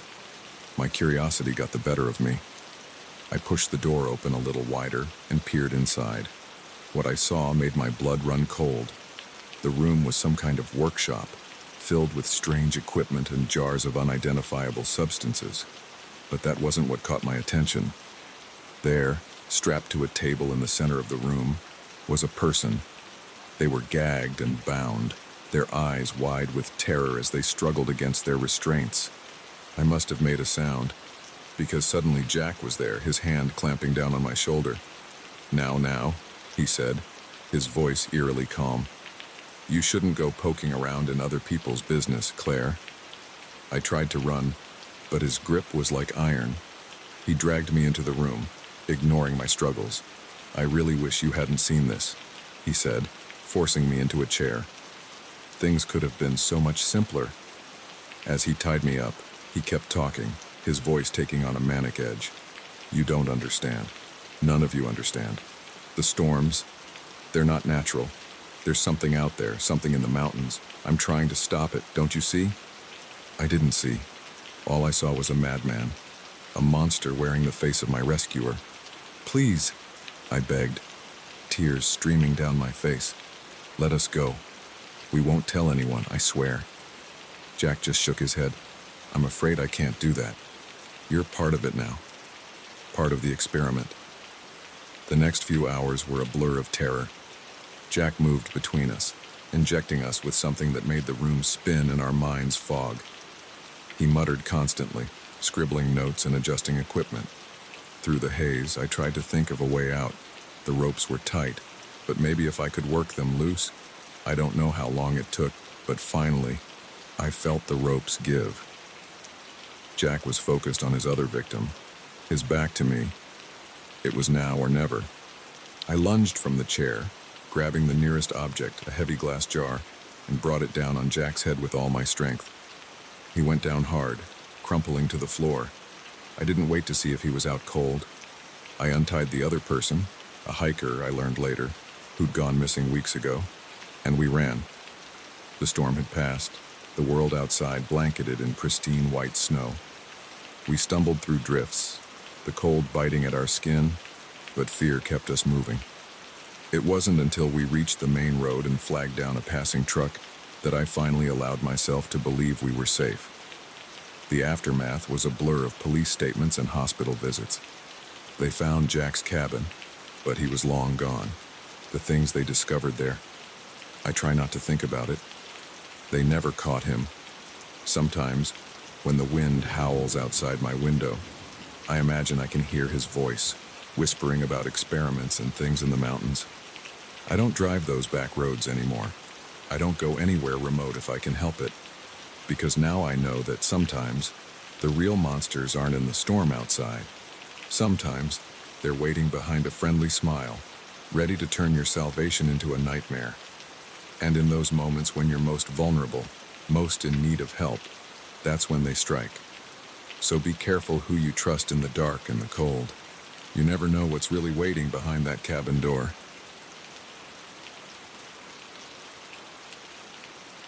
The crack of a twig snapping underfoot echoed through the forest. freezing us in our tracks. We'd come to these woods for a peaceful camping trip, but in that moment, I realized we'd stumbled into a deadly game of cat and mouse. The hunters had become the hunted, and our fight for survival was about to begin. My name's Sarah, and I've always loved the great outdoors. So when my boyfriend Tom suggested a weekend camping trip deep in the Ozark National Forest, I jumped at the chance. We'd been planning this getaway for months, poring over maps and plotting the perfect route to take us far from the usual tourist trails. We set out early on a crisp Friday morning, our backpacks loaded with supplies and our hearts full of excitement. The first day was everything we'd hoped for: challenging hikes through pristine wilderness, breathtaking views, and the kind of solitude you can only find miles away from civilization. As the sun began to set, we found the perfect spot to make camp. A small clearing near a babbling brook, sheltered by towering pines. We set up our tent, built a fire, and sat down to enjoy a simple dinner of trail mix and dehydrated camping meals. "This is perfect," Tom said, his face glowing in the firelight. "Just us and nature, no cell phones, no internet, no distractions." I nodded, taking in the peacefulness of our surroundings. The stars were starting to come out, brighter than I'd ever seen them in the city. It was magical. We were just about to turn in for the night when we heard it, voices, carried on the wind.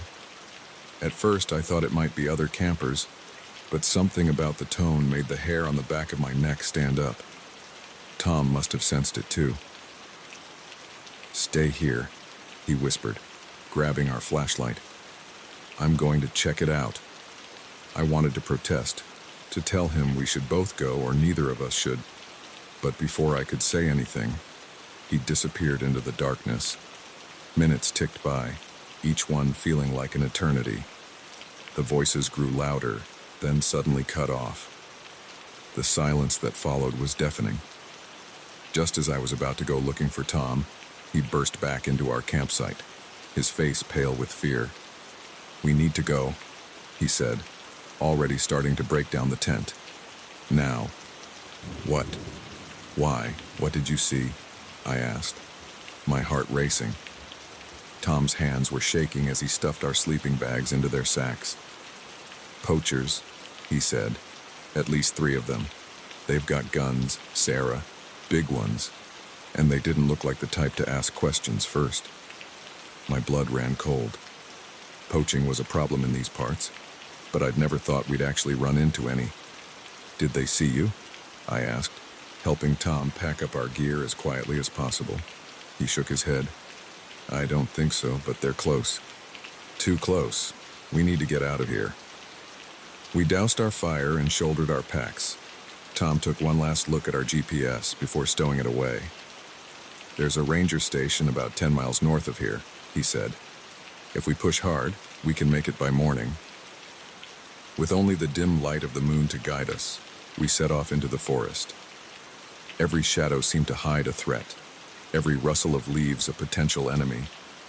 We moved as quickly and quietly as we could, but in the darkness, it was slow going.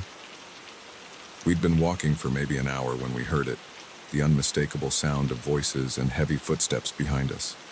The poachers had found our campsite, and now they were on our trail. "Run," Tom whispered, grabbing my hand. We took off, no longer caring about stealth. Branches whipped at our faces as we crashed through the underbrush. I could hear the men behind us, their voices angry and getting closer. Suddenly, the ground disappeared from under my feet. Tom and I tumbled down a steep embankment, landing hard at the bottom. Pain shot through my ankle as I tried to stand. "I think it's sprained," I gasped, leaning heavily on Tom. He looked back up the slope, his face grim. "We can't outrun them now. We need to hide." Tom helped me limp to a dense thicket of bushes. We crawled inside, pulling our dark-colored packs in after us. I bit my lip to keep from crying out as Tom gently examined my ankle in the dim light. "It's swollen," he whispered, "but I don't think it's broken. We'll need to wrap it once we're safe." The voices were getting closer. I held my breath as flashlight beams swept the area where we'd fallen. "They've got to be around here somewhere," one of the men growled. "Find 'em. We can't let 'em report us." My heart was pounding so hard I was sure they'd hear it. Tom's arm tightened around me, and I buried my face in his chest, afraid even my breath might give us away. The poachers searched for what felt like hours, their lights probing every shadow, their voices growing more frustrated by the minute. Finally, they moved on, the sound of their footsteps fading into the distance. We waited until we couldn't hear them at all before daring to move. Tom helped me out of the thicket, his face etched with worry in the pre-dawn light. "We need to keep moving," he said. "They'll be back once the sun's up." Using a branch as a makeshift crutch, I hobbled along as Tom led the way. We stuck to the densest parts of the forest, using every bit of cover we could find. Every snapping twig, every bird call made us freeze, certain we were about to be discovered. As the sun rose, painting the forest in shades of gold and green, we heard the poachers again. They were spread out now, sweeping the area in a systematic search. We were running out of places to hide. "There," Tom whispered, pointing to a rocky outcropping ahead. "If we can make it up there, we might be able to see the ranger station." It was a difficult climb, made worse by my injured ankle. Tom practically carried me the last few yards. But when we reached the top, the view took my breath away. Miles of unbroken forest stretched out before us, and there, in the distance, was a plume of smoke rising above the trees. "That has to be it," I said, hope surging through me for the first time since this nightmare began. But our elation was short-lived. A shout from below told us we'd been spotted. The poachers were coming, and we were trapped. "We'll have to climb down the other side," Tom said, his voice tight with tension. "It's steep, but it's our only chance." The descent was terrifying. Loose rocks slid under our feet, and more than once I thought we were going to fall. But somehow, we made it to the bottom. We could hear the poachers cursing as they tried to follow us down. It bought us precious time, but we knew it wouldn't be long before they caught up. The ranger station seemed to get no closer no matter how fast we moved.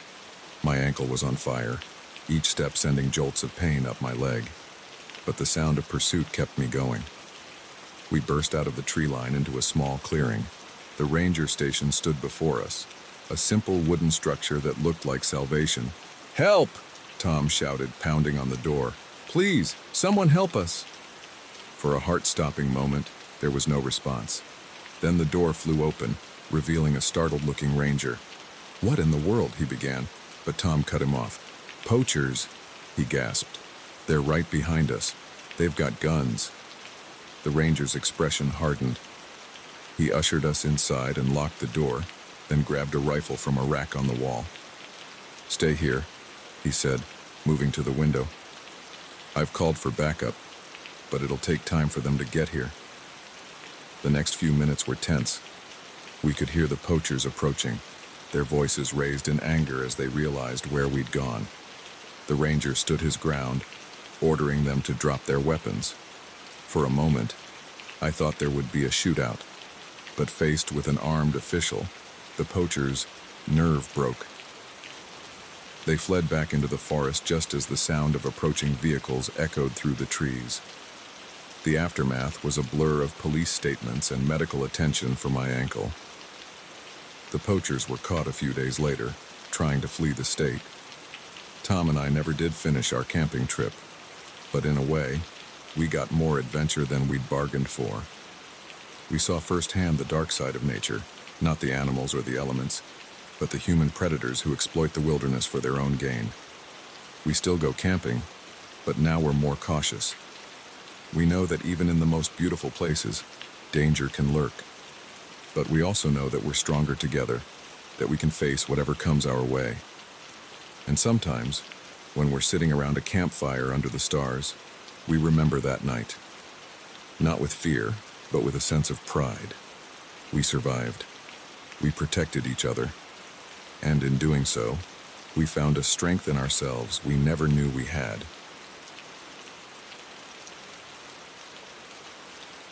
The moment I stumbled upon the first makeshift grave, I knew my peaceful hiking trip had turned into a nightmare. The forest floor was disturbed, unnatural mounds dotting the landscape like gruesome landmarks. As I stood there, frozen in horror, one thought echoed through my mind. I had just walked into a serial killer's dumping ground, and I needed to get out before I became the next victim. My name's Alex, and I've always been an avid hiker.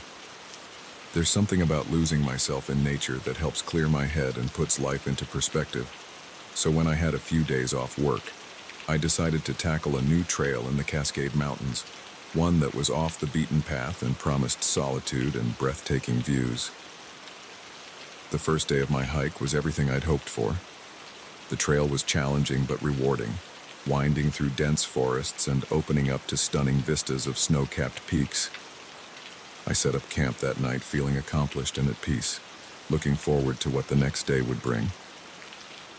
I broke camp early the next morning, eager to cover more ground. The trail became less defined as I pushed deeper into the wilderness, but I wasn't worried. I had my GPS and plenty of experience navigating rough terrain. It was late afternoon when things took a turn. I had veered slightly off the main trail, following what looked like a game path in search of a good spot to set up camp for the night. That's when I saw it, a patch of ground that looked wrong. The earth was mounded up in an unnatural way, and there were withered flowers scattered on top. My curiosity overrode my caution. I approached the mound, my heart racing. As I got closer, I noticed other details, a piece of fabric poking through the dirt, what looked horribly like strands of hair. I stumbled back, my mind reeling. This was a grave, a fresh one, and it wasn't alone.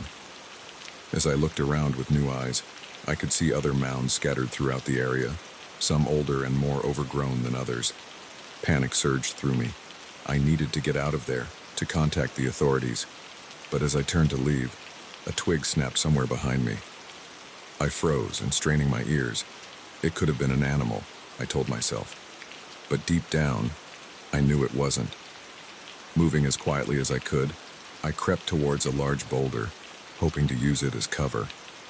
I had just ducked behind it when I heard footsteps, heavy, deliberate footsteps coming closer. "I know you're out there," a voice called out. It was a man's voice, deceptively calm and almost friendly. "No use hiding. Why don't you come out so we can talk?" I held my breath, pressing myself against the cold stone of the boulder. My mind was racing. Should I make a run for it? Try to reason with him? I had no weapon, nothing to defend myself with except my wits. "Oh, come on now," the voice continued. "Closer now. I promise I won't hurt you. I just want to explain." Yeah, right. I'd seen enough crime shows to know how this would go. He'd try to lure me out, to get me to trust him, and then I'd end up in one of those shallow graves. I peered around the edge of the boulder, trying to get a glimpse of my stalker. What I saw made my blood run cold. He was tall and broad-shouldered, dressed in hunting gear, and he was carrying a rifle. In that moment, I made a decision. I couldn't outrun a bullet, but maybe I could outsmart him. I grabbed a rock from the ground and threw it as hard as I could in the opposite direction. The sound of it crashing through the underbrush had the desired effect. The man whirled towards the noise, his rifle raised. "I see you," he shouted, starting to move away from me. I took my chance. I burst from my hiding spot and ran, not caring about the noise I was making. I could hear him cursing behind me, then the sound of pursuit. I ran like I'd never run before, crashing through undergrowth, leaping over fallen logs. Branches whipped at my face, leaving stinging cuts, but I didn't slow down. I could hear him behind me, getting closer. My lungs were burning, my legs felt like lead, but terror kept me going. I had no idea where I was running to, only that I needed to get away. Suddenly, the ground disappeared from under my feet. I tumbled down a steep embankment, rolling and bouncing painfully before coming to a stop at the bottom. For a moment, I lay there, dazed and winded. The sound of sliding rocks above me snapped me back to reality. He was coming down after me. Ignoring the pain radiating through my body, I forced myself to my feet and started running again. The forest was denser here, the undergrowth thicker. It slowed me down, but it would slow him down too. I pushed through, ignoring the thorns that tore at my clothes and skin. I don't know how long I ran. Time seemed to lose all meaning, but eventually, I burst out of the tree line and found myself on a road. An actual paved road. Hope surged through me. Where there was a road, there had to be people, civilization, safety. I turned in what I hoped was the direction of the nearest town and started running again. Every few seconds, I glanced over my shoulder, expecting to see my pursuer emerging from the trees. After what felt like hours but was probably only minutes, I saw headlights approaching. I waved my arms frantically, praying the driver would stop. The car, an old pickup truck, slowed to a stop beside me. An elderly man peered out at me, his face creased with concern. "You all right, miss?" he asked. "Please," I gasped, fighting to catch my breath. "I need help. There's a man. He's after me. Please, can you take me to the police?" The old man's eyes widened, but he nodded, reaching over to unlock the passenger door. "Get in," he said. As we drove away, I kept looking back, half expecting to see the killer standing in the middle of the road, watching us drive away. But there was nothing but empty asphalt stretching behind us. The rest of the night was a blur of police statements and medical checks. I told them everything, about the graves, the chase, the terror of thinking I was going to die out there in the wilderness. They found the site I described, uncovering multiple bodies in various states of decomposition. It was, they told me, the work of a serial killer who had been active in the area for years. They never caught him, though. He vanished into the vast wilderness, leaving behind only his grisly handiwork and the nightmares of those who encountered him. I don't go hiking alone anymore. Can't bring myself to, not after what happened. The forest, once a place of peace and solitude for me, now feels full of hidden dangers. Every snapping twig, every rustle in the undergrowth sets my heart racing. But I haven't given up on nature entirely. These days, I stick to popular trails, always with a group, and I've become an advocate for hiker safety, sharing my story as a cautionary tale. Because the truth is, the wilderness can be dangerous in ways we don't always consider. It's not just the terrain or the wildlife we need to be wary of. Sometimes, the most dangerous predators out there are the ones that walk on two legs. I often think about that day, about how close I came to becoming just another victim, another body in a shallow grave.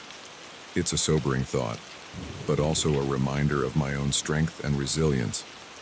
I survived. I outsmarted a killer and lived to tell the tale. And while the experience left its scars, both physical and emotional, it also taught me something important. Life is precious, and every moment is a gift. I don't take anything for granted anymore. Each sunrise, each breath, each step on a trail, they're all reminders that I'm alive, that I made it out of those woods when others didn't. So I keep walking, keep exploring, always with one eye on the path ahead and the other watching my back. Because you never know what's lurking just beyond the next bend in the trail.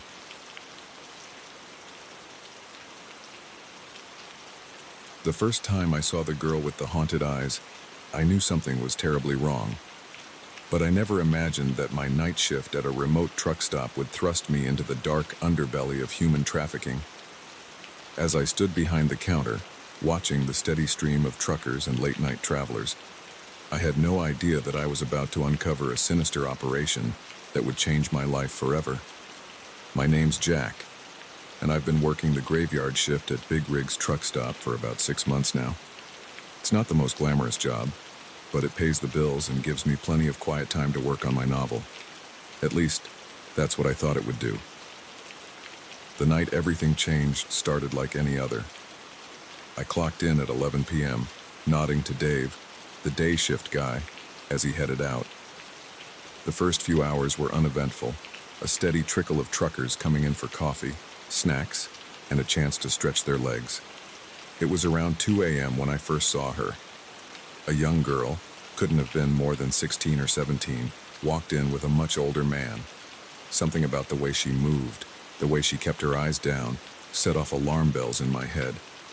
The man marched her straight to the restrooms at the back of the store. "Wait here," I heard him growl before he came up to the counter. "Pack of smokes," he grunted, not meeting my eyes. As I turned to grab the cigarettes, I caught a glimpse of the girl in the security mirror. She was standing exactly where the man had left her, but her eyes were darting around frantically, like a cornered animal looking for escape.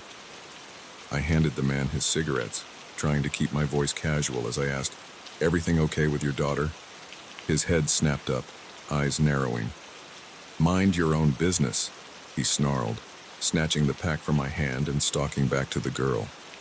I watched as he roughly grabbed her arm and dragged her out of the store.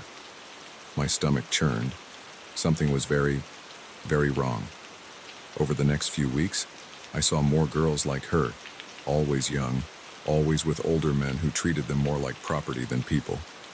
I started paying closer attention, noticing patterns. The same trucks would show up at odd hours. Men would exchange hushed words and knowing glances. I knew I had to do something, but I was scared. What if I was wrong? What if I was seeing things that weren't there? And even if I was right, what could I, a simple night clerk, do against what was clearly a large, organized operation? It was a quiet Tuesday night when things came to a head.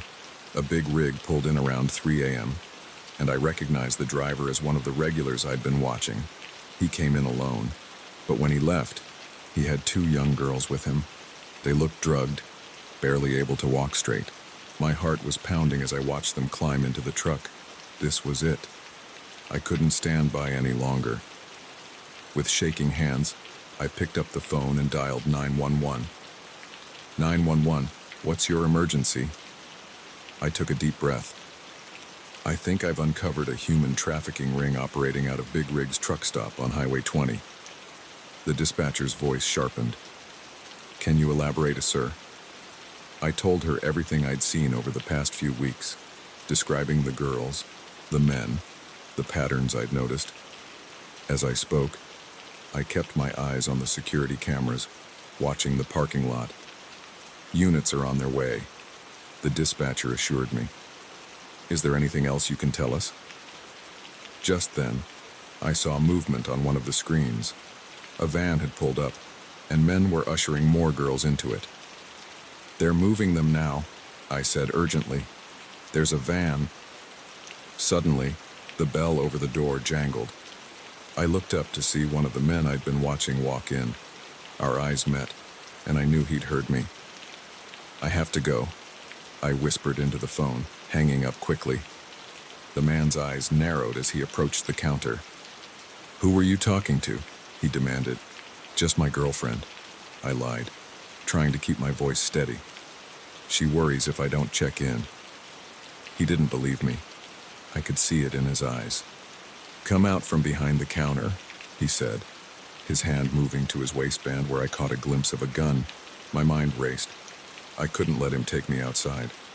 I'd seen enough crime shows to know I'd never come back if I did. Look, I said, raising my hands. I don't want any trouble. I don't know anything, and I haven't seen anything. Okay? He smirked, a cold, humorless expression. Oh, I think you've seen plenty. Now move, or I'll... He never finished the sentence. At that moment, the parking lot lit up with red and blue flashing lights. The man's head whipped around, his face contorting with rage. You little rat, he snarled, reaching for his gun. I didn't think, I just reacted. I grabbed the pot of hot coffee from behind me and hurled it at him. He screamed as the scalding liquid hit his face when stumbling backwards. I vaulted over the counter and ran for the door. Outside, it was chaos. Police cars had swarmed the parking lot.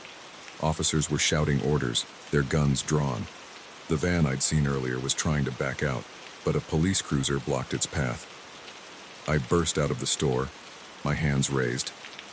I'm the one who called, I shouted, as several officers turned their weapons towards me. One of them rushed over, quickly ushering me behind a police car. "Stay down," he ordered, before running back towards the store. From my position, I could see everything. The men were being arrested, pulled from their trucks in the van. And the girls. God, there were so many of them. Some looked dazed, others were crying. A few tried to run, only to be gently but firmly stopped by female officers. It was over in minutes, but it felt like hours. When the dust settled, one of the detectives came to take my statement. As I talked, I watched paramedics treating the girls, wrapping them in blankets and leading them to waiting ambulances. "You did good, son," the detective said when I'd finished. "Real good. We've been trying to crack this ring for months. Your information was the break we needed." I nodded, feeling numb. The adrenaline was wearing off, leaving me shaky and exhausted. "What's going to happen to the girls?" I asked. The detective's face softened. "They'll get help, counseling, medical treatment, whatever they need. It's going to be a long road, but they've got a chance now, thanks to you." In the days that followed, the full scope of the operation came to light. It wasn't just big rigs. The ring had been operating out of truck stops across 3 states. Dozens of girls were rescued, some of whom had been missing for years. I gave more statements, testified in court. The truck stop's owner was arrested too. He'd been turning a blind eye in exchange for a cut of the profits. I was offered a reward, but I couldn't take it. Instead, I asked for it to be donated to organizations that help trafficking survivors. I don't work at big rigs anymore. Couldn't stand to be there after everything that happened, but I didn't give up on my dream of being a writer. In fact, I found my story. I'm writing about what happened, about the girls, about the dark world that exists right under our noses. Sometimes I think about that first girl, the one with the haunted eyes. I never found out what happened to her specifically, but I like to think she's out there somewhere, free, maybe even happy. And on the nights when the memories keep me awake, when I see those girls' faces in my dreams, I hold on to that thought. Because that's the thing about evil. It thrives in the shadows, in silence and complacency. But it only takes one person to shine a light, to speak up. One person can make a difference. I'm not a hero. I'm just a guy who was in the right place at the right time and chose not to look away. And if my story teaches people anything, I hope it's this. Pay attention. Look out for each other. And if you see something wrong, say something. You never know whose life you might save.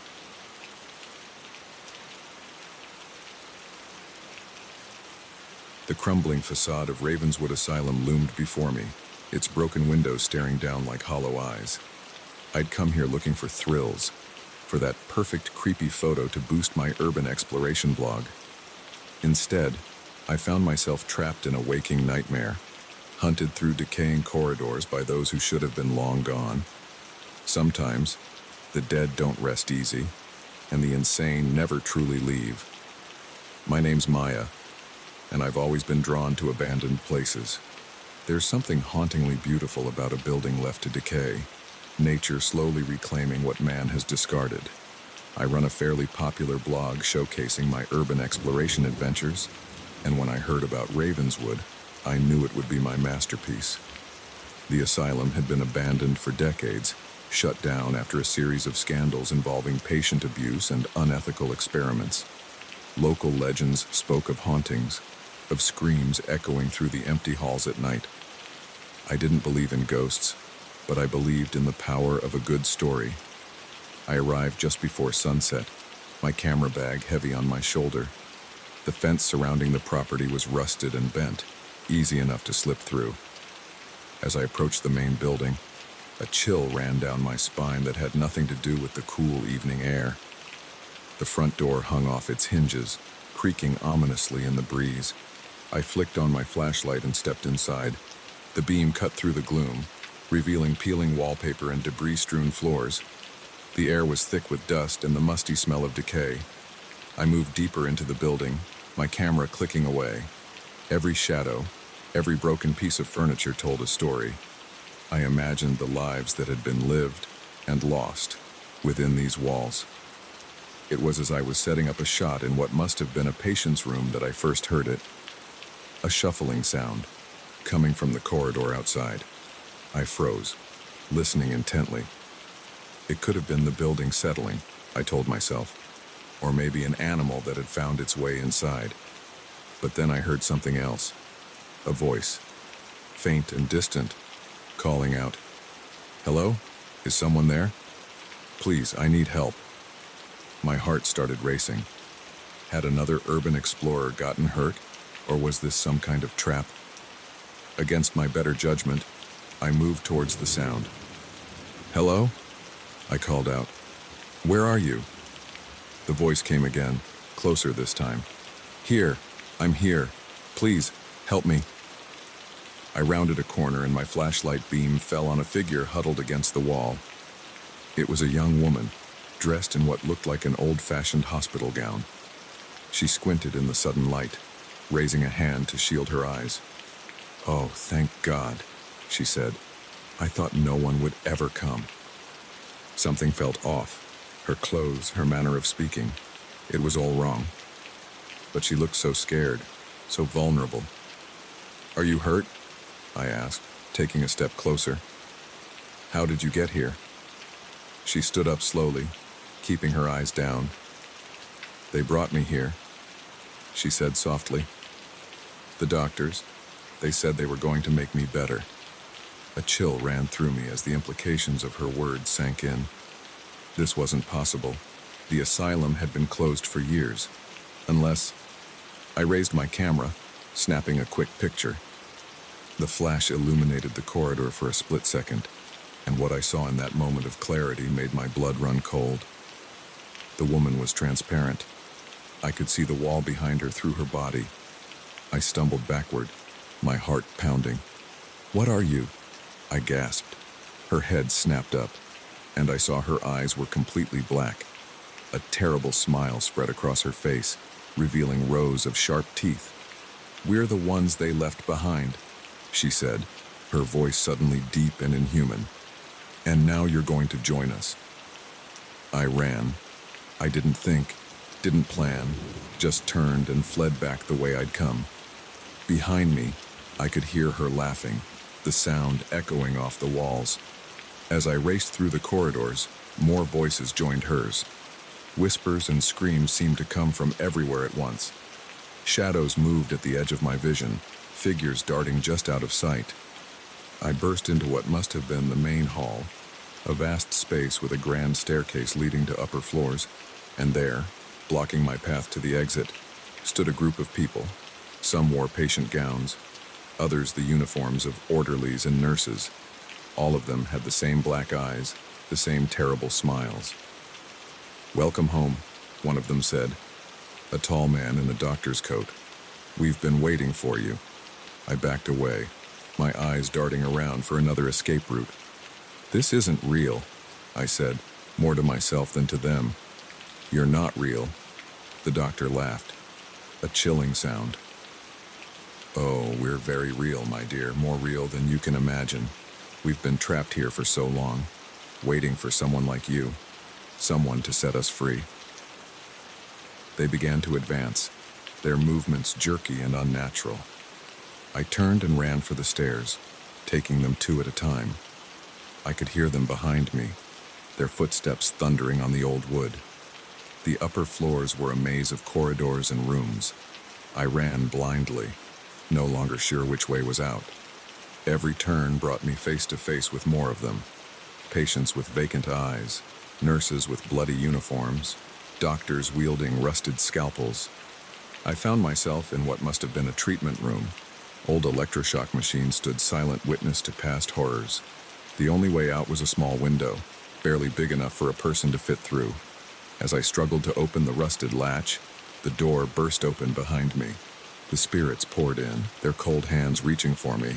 With a final desperate shove, the window gave way. I didn't hesitate. I dove through the opening, feeling the old glass scrape against my skin. For a heart-stopping moment, I was falling. Then I hit the overgrown shrubbery below,